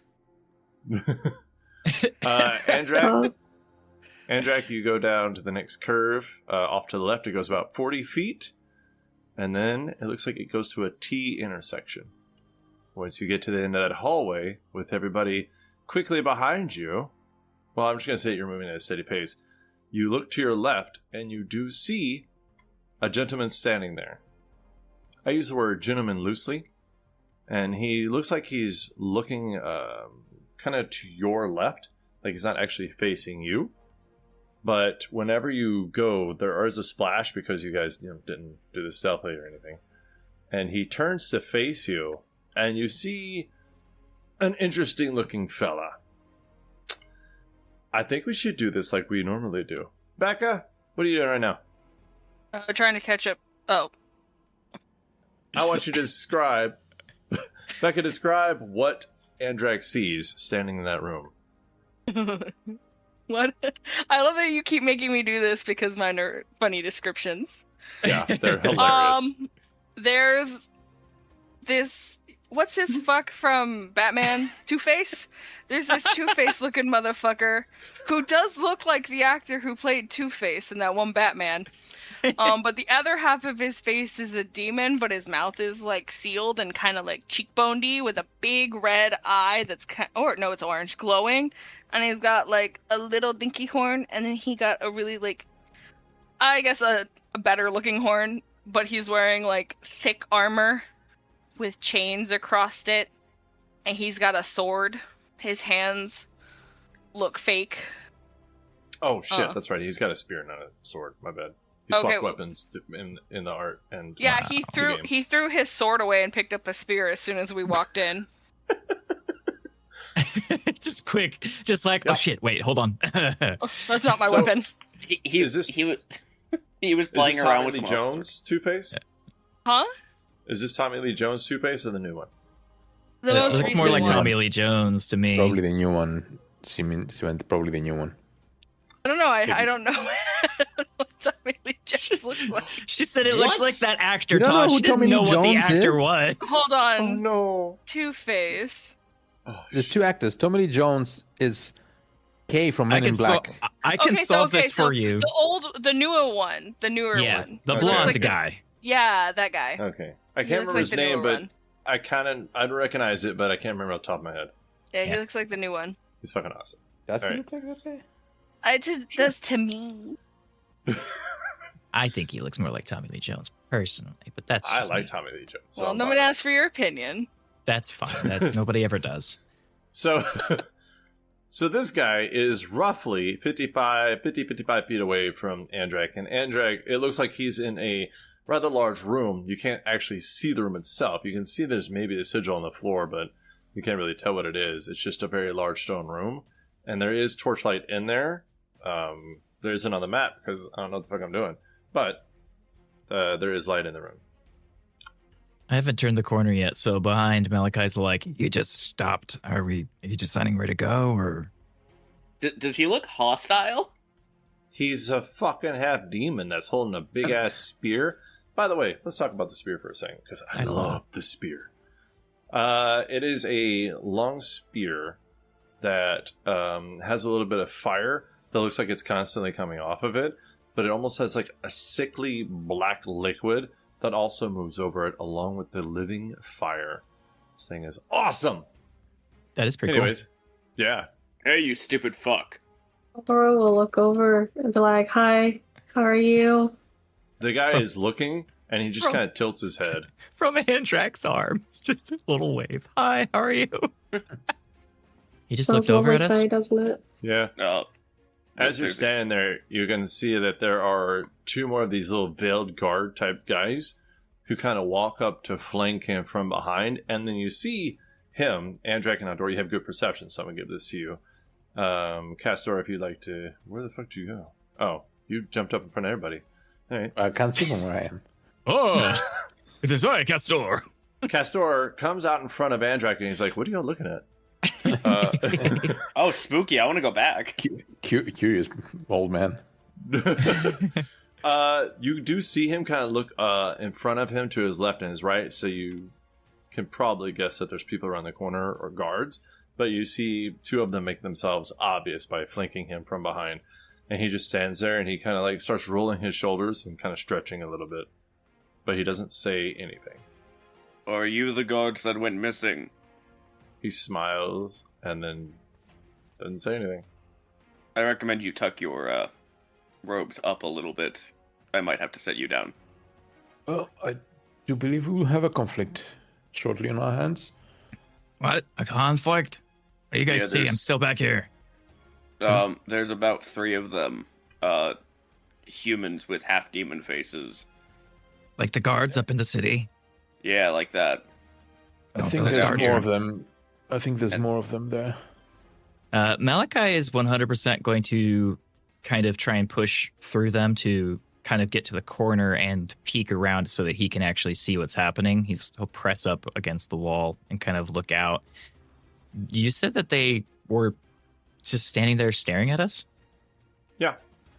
Let's go ahead and roll initiative. Ah, pa. I don't want to roll initiative. How about You don't have that? to. You can sit out of it. It's fine. How about that? PogChamp. I'm a roll really bad. I can feel it in my bones. I was right. Why did you summon that? got this thing. Eldora Yeah, you would like know to be where put I'm down. losing all control because there's bad feelings in my bones. Initiative is a good thing to roll badly. I mean, of all the things you can roll badly at, initiative is not that crazy. I disagree. When the DM Hi, disagrees, okay. that's usually a sign. That's Yeah, not true. I disagree with Todd a lot. He's not usually right. Whenever Aldora Todd's does right. roll up her robe so that it doesn't get into the gross ass water, he will set her down though. Oh, it's very kind of you. It's a good thing you got new shoes. I'll do it. Kicks. All right, Aldora, what's your initiative? My initiative was 15. All right, Andrak. That's a natural 20 for a 23. Nice. Kiriki, An 8. Castor. 15. All right, and Malachi. 22 Malachi, what's your dex? +4. Castor and Aldora, what are your dexes? +3. Oh shoot, I still need it's a dex save, right? No, So what's what's your your- dexterity modifier? Oh, dex modifier is 1. Okay. So to go Castor and then Aldora. All right. So the reason that I had y'all roll initiative is because you're right, there are others, and they got to do something. While you were standing there, they were preparing, and then they committed what we call in the biz a surprise round. So one of them comes around the corner from the left, and I should have been on it, but I wasn't. There we go. One of them comes around a corner from the left, and you see he takes up his gauntleted hand, and he pulls down his veil to reveal what can only be described as one fucking ugly face. You know what? Kevin, why don't you describe what this one looks like? Okay. So he looks like he's wearing armor you traditionally associate with a Greek or Roman soldier, you know, the breastplate, the kind of the leather strap skirt, greaves, and whatnot. However, that's the least important part of this, because his arms are this nasty, shriveled up flesh with big old long pointed fingers with claws. And the face is kind of Skeletor if he got burned by acid. It's this demonic skull shape with sharp, jagged teeth that no lips whatsoever. Big old glowing orange eyes. And I don't know if the horns are a part of the skull or a part of the helmet, but he's got a classic Trojan-style helmet on with big old horns sticking out of him. Oh, and he has a spear too. So all those veiled guards that you saw in the city, now you know what they look like when they pull that veil down. So he opens up this really disgusting, fleshy mouth, and you see fire burst out of it. And I gotta figure out how to do this damn The thing sewers again. go up in flames, everybody's dead, and we're starting a new campaign tomorrow. It's magical. I don't count it. So, Aldora, Andrak, please roll dexterity saving throws. Malachi, do it with advantage because you have a slight cover from the corner. Dex saving throw? Yes. Is this a spell, Todd? Not really, no. Hmm. Ooh, would you look at that? How'd you do? 16. 16 is a pass. Malachi got a 24. It's a super pass. 12. All right. So, Andrak, you take 33 points of fire damage. Oh. It actually counts as necrotic and fire, but so I guess if you're resistant to either of those, you only take half. Aldora and Malachi, you take 16 points of fire and necrotic. So again, if you're resistant to either of those, take half. And then from the other corner on the right, as that guy runs back around, or he runs around the corner, kind of running around the corner and then jumping back, you see around the corner that he jumped to. Another one comes, so from the corner to the right from you, another one comes out, drops his veil, and does the same exact thing. And I need you three to please make another dexterity saving throw. Malachi, again, with advantage. And then he also breathes and then strides back, going around the corner to the left. So they both came around the corner, breathed, dropping their veils, and then retreated back around the corner. Oop. Damn, that's good rolls. Sorry. How'd y'all do? Malachi got a 23. I got a 15. How'd the outdoors do? 5. Sorry? Natural 1. Oh. You Outdoor, are you keeping in account that you're resistant to necrotic, right? Are you? Yeah. Okay. So, Outdora, it would be 35, but because you're resistant, you take 17 points of necrotic damage, necrotic and fire. Same thing for Andrak and Malachi. My current hit points are at 69. Inspiration. I'll go with that, yeah. Inspiration, bro. Woo! Andrak, it is your turn. You see all these two guys. These are trained soldiers. They came around the corner. I mean, maybe not the best of soldiers anymore, but they came around the corner, breathed that nasty shit at you guys, and then ducked back around the corner, kind of strafing to the other side. And you see the captain kind of smirking a little bit as he stands there. So they went around that little left nook that right there, right? In the main room that he is in. Oh, because I can't ping, it's further back. They're in that main room. Okay. Yep. That sounds like I'm approaching. All right. How far up do you want to go? Do you want to go all the way in the room? Do you want to go just to the corner? Do you want to stop short? I'm going to use my full movement, 30 feet, and I'm going to stop right after that, and then take a look around and see what I'll do from there. Oof, you're going to see some shit. One more. What? All right. Let's talk about what you see for a second. What the That's fuck? a lot Talk of about shit. So you do see the Theban symbol on the floor. That's not really that hard to imagine because you're in fucking Thebes. On the wall on the left and the right, you see there are men or guards strapped down, and it looks like they are being held down, and it looks like there's a swirling purple magic around them, and they look like they are screaming, but there's no sound coming out, and they look really frantic. There's 5 on the left, 5 on the right. You see the man and plate in front of you. There's one right within my funny attack range around that corner. That is one who is no longer veiled, but I didn't make separate tokens, so you can see his disgusting face. It's nasty. Wouldn't it be crazy if I popped Fighting Spirit and attacked him 3 times? Yes, but I'm going to give him a bonus to his AC because of the corner of the wall. That is A-okay with me. All right. Let's see what you Blast got. him. Blast him. So I gain my funny temporary hit points. I am steaming. Nice. Steamy boy. Hot. You're in hot shit now. And that is going to be their problem. 18 to hit? That'll hit. Oh, wait, no, I'm sorry. That will not hit. Ah, damn. Now I'm rolling like shit. What the fuck? 15 to hit? Double 15. That's why. So the thing, you're like clanking that wall. Like that would have hit, but just that corner of that wall is in the way a little bit. You got that big ass sword. 28 to hit for the third one. Okay, yeah. So you clink the wall a little bit the first time, you catch it the second time pretty hard, but you come down that third time and just fucking clock the shit out of him. Fuck him up. I plan on it. That is 10 points of slashing damage as he comes around and hits them. He just stands in place because he is the shield. All right, fair enough. So he stands at the end of the hallway blocking it so nobody can get by. That will be turn. All right, Malachi, it is your turn.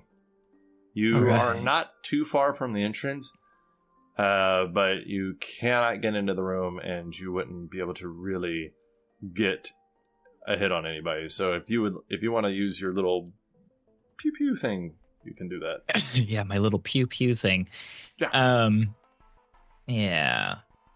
I'm just looking at something real quick. Oh, I don't want to do that. That would hurt a lot of people. You hold, master. No. It's good. Malachi's going to pop out around the corner, and he's going to cast his Hexblade's Curse on the guard captain-looking guy, the guy with only half a demon face instead of a full ugly demon face. Mm-hmm. And then he is going to blast him with an Eldritch Blast. 3 of them, all at the same guy. I believe you're going to try. Andrak is rather large, so I am going to give him +2 to his AC. That's quite all right with me. All right, first blast is a 21 to hit. That is exactly his AC. Okay, good to know. Then the second one will miss with a 16. And the third one is a 30. So I think I got him on that third one. All right. Yeah, that hits him. Okay. This is force damage, right? Yes. So 2 Eldritch Blasts are going to hit him for 16 points of damage. Low rolls. Damn, cuz. As sir. these kind of skeletal versions of Malachi, as they are known to be, charge forward and kind of phase completely through Andrak. And then 2 of them take swings at this guy, connecting as the third one kind of dissipates as it tries to move through Andrak. You see he narrows his eyes, not expecting that shit. And then Malachi is going to step forward and around this corner to his left into this slight other hallway, just to try and gain some full cover so that they can't target him. Alrighty. And that's going to be my turn. Oh, I forgot. That guy also takes an additional 8 points of damage for both of those Eldritch Blasts striking him because of the curse. Okay, let me do that real quick. That is necrotic damage, if it matters. Oh! That does actually. Let me change his hit points back. You said how much? 8. Okay. So as this extra damage from your... Eldritch Blast. No, the little curse thing, theta symbol, help me out. The Hexblade's Curse, sorry. Hexblade's Curse, thank you. Yeah. As he takes this extra damage from the Hexblade's Curse, you see his skin kind of like heal up from the damage of it. I'm excited. So he only took some of that damage before. Did I see that before I went around the corner? With your 11 passive perception? Probably not. Probably not. Fair enough. That's the end of my turn then. I'll end in that little hallway there. I'll say Andrak saw that though, because he's right there. Bitch move. Word. So this captain, seeing that, Andrak, you see him glare his eyes at Malachi and then kind of follow him with his eyes as Malachi runs around the corner. You can hear the splashing of Malachi's feet behind you. He's going to move up to be straight in front of Andrak. And then you see this spear that has like this liquid necrotic black ooze on it and the fire burning on it. As he's going to run up and then kind of like just straight sticking his arm out, try to just strike you in the chest. That is a 26 to hit. Da. That is -2 for piercing, correct? Yep. Piercing, bludgeoning, and slashing is all -2. All right. That is 13 points of piercing with the minus. That is 12 points of fire damage. Can you please make a Constitution saving throw? Oh boy. This is really cool. It's not going to work on you, but it's really cool if it does. Damn, I'm rolling real low. I'm going to use Indomitable before I say that number, because 13 is terrible. You already said the number. Well, yeah, but I'm saying that's terrible. Okay. 16. God damn. 16. All right, that is a pass. So the effect of the spear does not happen. However, he's going to do it again. So he does that. He runs up, strikes you in the chest with the spear, puts his foot out, rears back a little bit, tries to stab up at you in the chest again. That is an 18 to hit. Wait, that just hits. Fuck.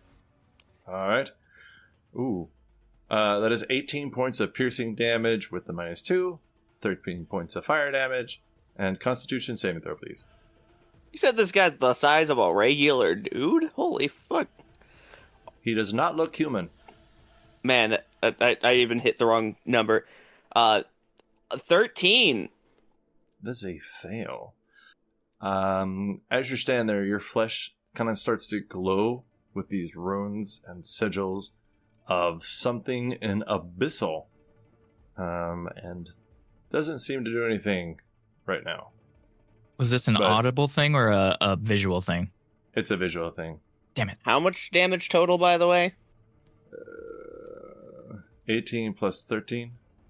31. Yes. Then he's going to take his third strike. He rears back again, tries to strike you in the leg, crippling you. 23 to hit. That hits. This may suck right now, but if you get this spear, it's pretty cool. Oh no, low roll. 13 points of piercing damage, 11 points of fire damage, and since you failed last time, we'll just not do it again. But if you would like to make a attack of opportunity, he's going to duck back around the corner, looking at Aldora and Castor, and then wanting to get cover from them, as he goes to stand by the gentleman that you swung at to your left. I will take that attack of opportunity. All right. Hold on, I want to double check one thing, because I think it says until the start of my next turn. A certain feature. Nope, end of my current turn, so no, I don't get advantage. 16. I am rolling shit now. I haven't rolled above a 10. That he's wearing. Yeah. 16 just not going to connect. Oh, wait. When blah, blah. Your speed is reduced by 10 feet until the end of your next turn. Also. Sorry. As these sigils take effect, but not actually do anything yet. Next. Oh. Where are you, number 4? Oh. One of the ones that was flanking him is going to run up and get beside the one on your right that was around the corner. And it looks like they're almost making a formation as they stand there. But as he runs up, he is going to... I guess might as well stab out at you. You see, he's got this spear, but it looks like it has this black ooze on it. It's not as thick as the other gentleman's, or I'm sorry, the other guy's spear, but you do see the liquid on there, and he's going to try to stab out at you. Oh shit, he's going to roll a natural 18, so 27 to hit. That hits. Alright. Oh, good news. Low roll in the damage. You take 6 points of piercing damage, 5 points of necrotic. Oh shit, I forgot about that. Could you make a Constitution saving throw? Do not fail. I mean, with how I'm rolling tonight, That's fair. 20. All Still right. not above a 10. Jeez. But you don't fail, so that's good. This is going to be a long fight if I'm rolling like this. Not really that long. He's gonna try again. How many attacks? Hold on. He's got 2 attacks, okay. So he's gonna try to stab out at you. He leans back on his back leg, and then puts all his weight into this. 16 to hit. That misses. Clanks off your armor as he leans back, kind of getting in a formation with the one next to him. And you do see they seem to be almost working together as they come together, giving themselves maybe a little bit of bonus. Next, it is number 3. Number 3 is which one? That's the one that you swung at. He's gonna... You know what? He's gonna step in front of you, blocking his captain. And making himself fully visible to all your allies. And he is also going to strike out at you. So as he strafes to his right to block the captain in your movement to go deeper into the room, he stands with his feet apart, leans into it as he tries to strike out. Ooh, that's a natural 20. Damn, his bracing really helped. Yes! No, it's not a natural 20 disadvantage. Fuck that. Do you have inspiration? I'm using my last inspiration. I'm not dealing with that shit. Alright. That is a 14 to hit. No. Alright. As he clinks off your armor, he leans back on that leg, striking one more time. 13 to hit. No. It's the second one they never get. Alright. After that, it is Castor. After Castor, their captain's work? Fuck no. They don't get to be mad about that. Castor, it is your turn. Yes. You see Andrak at the entrance to that room. He's roughly 30 feet away from you. And you can see him getting hit. But he's got a helmet on, so he looks healthy as fuck. Alright, so I will move a little bit closer. Come closer. And Castor will raise his staff and his other arm in the air. his eyes will wide out, and he will start moving the staff in a circular motion while chanting, and he will cast Maelstrom. And what that does is... Boop. So, the waters in that... Is there waters in that room, or is this ground? There are no water in that room. So there are no water in that room? That's fucking great English. There is no water in that room. Well, There now are no is. waters in that room. There ain't no damn waters in that room. Word. Dry as heck, boy. A mass of 5 foot deep water appears and swirls in a 30-foot radius centered on a point you can see within range. Uh-huh. The point must be on ground or in a body of water, so it's on ground. Uh-huh. Until the spell ends, that area is difficult terrain, and any creature that starts its turn there must succeed on a strength saving throw or take 6d6 bludgeoning damage and be pulled 10 feet toward the center. Fuck yeah. I love this. I will leave the circle there. You can see it, right? Yeah. Okay. And is that the start of their turns? Start of each creature's turn, yes. Okay. And as my bonus action, I will cast Balm of the Summer Court to Entrak, and I will heal him for... You take 14 hit points of healing and 5 temporary hit points. So Very not cool. a lot. It ain't much, but it's honest work. That was pretty funny. Old It ain't farmer much. castor over here. Yeah. But it's honest work. And then I will take a... Am I stopping Eldora from passing and reaching Andrak from here? Or... She can, but it'll be difficult terrain, so it costs an extra 5 feet to go past you. No, you got it. No, you're good. I remember where it's at. You're all right. And I do this. You walk in there, you see Malachi kind of leaning against the wall, huffing a little bit. I give you the upwards nod with the head there. What up? He returns it, just a chin jut. And that will be my turn. All right. Outdora, it is your turn. You can't really see a lot of what's going on up there, but around the corner you can see Andrak has been swinging and has been getting swung at. Okay, so this is probably not going to be the smartest of moves, but It's gonna be fine. Eldora's going to move up behind Andrak, and she's going to place her hand on his shoulder as an action using Healing Hands. Touch a Ooh. creature and roll a number of d4s equal to your proficiency bonus. And Andrak's going to heal 9 points. Damn! And then as a bonus action, I have to double check if I can actually see you guys. 5, 10. There'll be no point in stepping back. Shoot. I was gonna heal you guys, but because of that area, I can't heal you guys because I have to be able to see you. I'm still doing okay. It's all right. I don't think they've taken much damage. No, I took not that much. I've still got more than half of my hit points. Probably closer to 3/4 of my hit points. I'm sitting fine. I'm fine. I haven't taken any damage.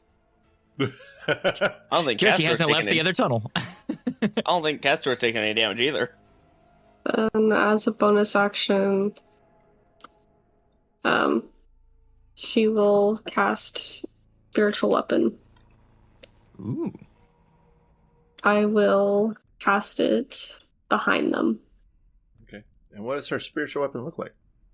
It is going to be a spear with kind of like a vine wrapped around the handle with olives. Well, since I do not have a spear token, we're going to drop Mabari on the map, and she's going to be your spiritual weapon, so... That sounds What the fuck? fair. OP. So just... Mavari just appears and helps us. and That is broken. if you would like to double check the spell, I believe you get to actually make an attack when you summon it. Yeah, when you cast a spell, you make a spell. Make a spell? Melee. I like that. That's Fuck that perfect, shit. Melee actually. That spell is very attack. good. Using that from now on. Yep, spell. Against a creature within 5 feet of the weapon. On a hit, the target takes force damage equal to 1d of your spellcasting ability modifier.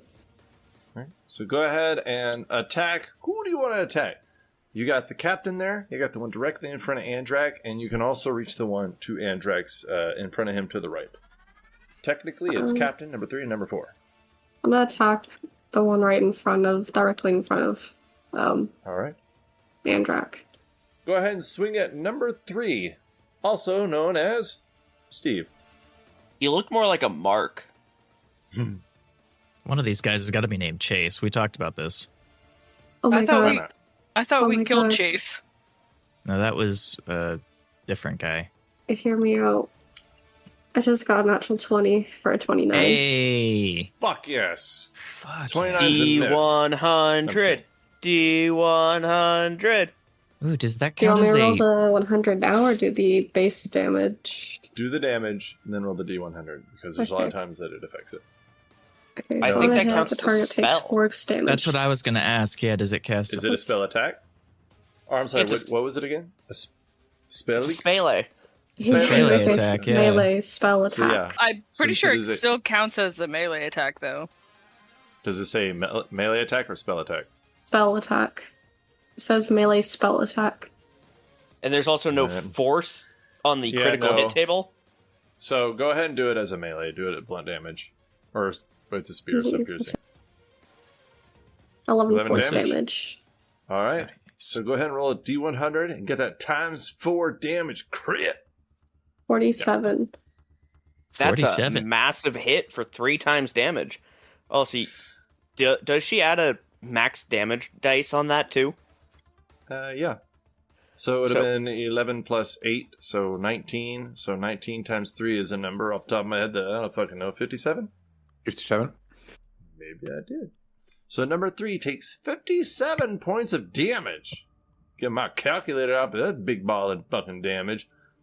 Welcome to the game, Aldora. You better stay where you are. There's that sickly happiness. That the wrath of Sicthena. Yeah, for real. She coughed on him and he just, ah! Get Does COVID, that count as bitch. poison damage or disease damage? That's for sure. Alright, is that the end of your turn, Missy? That shall be the No. end of my turn. It's pronounced Macy. Ah, sorry. Yeah, Todd. I get confused. Sorry. At the end of her turn, the one on the far right, Andrak, is going to come around behind the one on the right, and he's going to try to strike between his allies with his spear. So give yourself a +2 bonus to your AC on these hits. Does he have reach? He does. All right. So first swing, 24 to hit. Did you Yeah, that roll the strength check for my spell? yeah. I did not. I'm sorry. Hang on. 17 wait. DC. Actually, that guy was outside of it. He was. Well, you can't see where I'm pinging, can you? Actually, doesn't it? But then did you calculate that it's rough terrain? I mean, he went 1 square over, so he moved into the circle. Okay. So he wouldn't take the damage on this turn, but he would have difficult No. terrain, I believe. Okay. Right? It's at the start of the turn where they take the damage? Yeah, it's the start of the turn when they have to make the save, yes. Okay, so yeah, he'll have difficult terrain, but he won't take the damage this turn. But he will next time. Ish. Alright, so... Which spell was 20... it? Males Yeah, from. 20. Okay, I was just gonna read it. Yes, 24 hits. Alright. Fucking casters. She's just slowing all this shit down. Alright, you take 8 points of piercing damage, 7 points of necrotic, and please make a constitution saving throw. 20. Nice, Still good pass. not above 10. It's okay. All you gotta do is get a 15, and you pass these saves. He's going to strike out again between his allies. Oh no, that is a 9 to hit. That misses. Alright, so then he is going to be... Oh, I forgot about that. So then he's going to move back to be beside his ally, which will actually put him outside the circle. After that is number 2. Number 2 is in the circle. Strength saving throw, correct? Yes. Oh no, that's a total of a 12. So he takes damage and difficult terrain, correct? He moves 10 feet towards the center. Oh. He's kind of already at the center, but alright. Boop. He just goes directly into the center. All right. And he takes 18 points of damage Oh shit. Okay. with a below Okay. average roll. And? Is that difficult terrain? I thought it was. It is. It's permanently difficult terrain. So even if you step in it when you're outside, Okay. it's difficult terrain in this circle. So he gets pulled towards the center. Can he share space with the spectral weapon? Like, I don't know. I don't know. Let's ask the DM. I don't see why not. It's not really there, right? It's both Spiritual physical weapon? and non-physical because you can't attack it, but it can attack you. So I'd say yes. I'd say yes because it's the size of a weapon, right? It's not like Yeah. the It's a size spear. of a human. It's a spear, Oh, fuck so spears are pretty thin. Number 2 is I- going to move up into the space of the spear because he's just really confused. And he's going to strike between his allies in front of you at you, Andrak. Please give yourself +2 to your AC. Oh, they don't get a bonus to their hits. They get advantage on opportunity attacks. And bonus to AC and saving throws. Oh, whoops. Huh. My bad about the last part, but it's fine. Alright, so he's going to strike between his allies. You see him kind of trudging up. I lied. He used all of this movement to get where he is, and he cannot strike out this turn. So, never mind. Bitch. Kirky! It is your turn. Holy there's a fuck. lot. It's about time. You're on the ceiling. I am. You're in the tunnel hallway. You can't see anything that's been going on. You just heard the fighting. I did, yeah. She's gonna move around the corner, stay on the ceiling, because that'd be difficult terrain otherwise, I believe, right? No, ma'am. Not unless you're a gnome. It's 2 feet of water. That's not that bad. You said the ceiling is, what, 10 feet up? Yes, ma'am. So that's not enough to really share the same space as Andrak and stand above him. And I can't get in there. Mm-mm. This Yeah, sucks. I've been I can sitting get you here in thinking there the same next thing. I was turn. like, what do I do? What do I do? Yeah, because I've been standing here staring at it, and I can't get into that space. The only Maybe other thing I next turn. can do... I mean, I could crawl above him and be above him. I just can't stand up, like... Because it's 10 feet up. I could, like, spider climb across the ceiling and be above him, but I can't attack.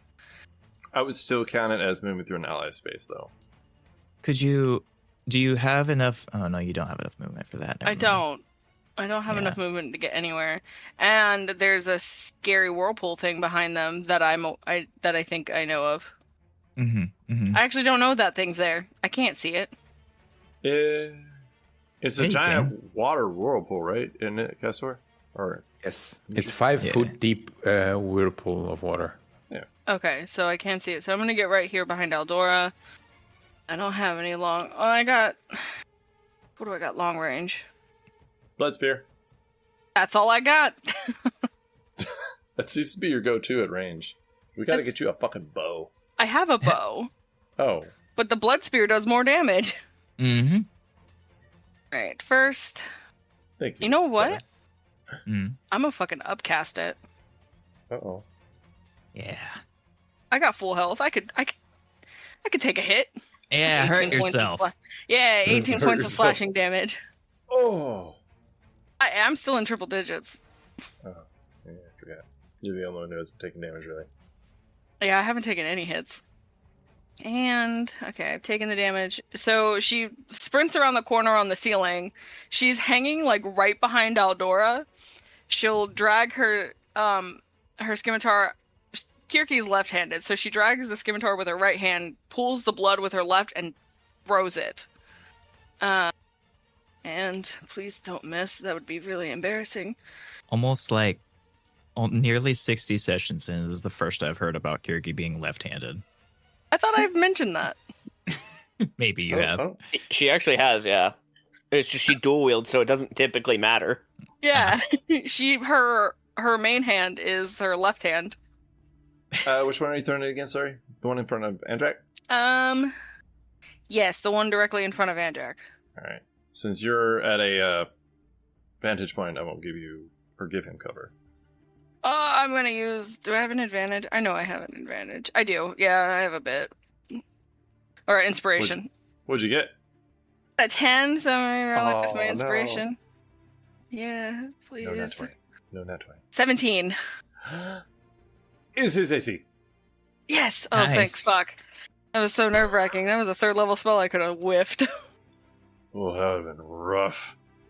And this one's been hit quite a few times. Yeah. Okay, so it's... And I use the HP that I took. Oh, shit. Yeah, but it also does necrotic damage, so... Let me add this here and then not trip myself up later. That is 31 points of damage. 5 of it is necrotic. Okay. So he takes a shit ton damage. The necrotic portion, you see his skin slightly absorbs it, as they are doing necrotic damage. I figured. But she didn't know that. Yeah, and he still takes a fuck ton. So he is looking very hurt. Oh, I'm sorry. Kiriki, is there anything else you would like to do? Move or otherwise? Nope, that's the end of my turn. That is the end of round 1. At the top of the next round, Castor, what's the damage of Maelstrom? 6d6. 66? And it's bludgeoning damage? Yes. Alright, you want to go ahead and roll it? You lost the roll? Yeah, go ahead and roll it. I'll tell you in a second. It's going to be fun. All right. 22 points of damage. 22 points of damage. That's pretty rough. Andrak, as you went into this room and you saw these people tied up with this magic swirling around them, these human guards, you see them drowning in this maelstrom water. It's 5 feet deep. They're tied up in a chair. They don't really have a lot of standing options. Well, I didn't see that. Nope. Castor had no idea about them, so I'm not going to hold this against you. But you see them all starting to drown, taking all of this water and bludgeoning damage as the victims, the kidnapped, the missing guard and husband start dying.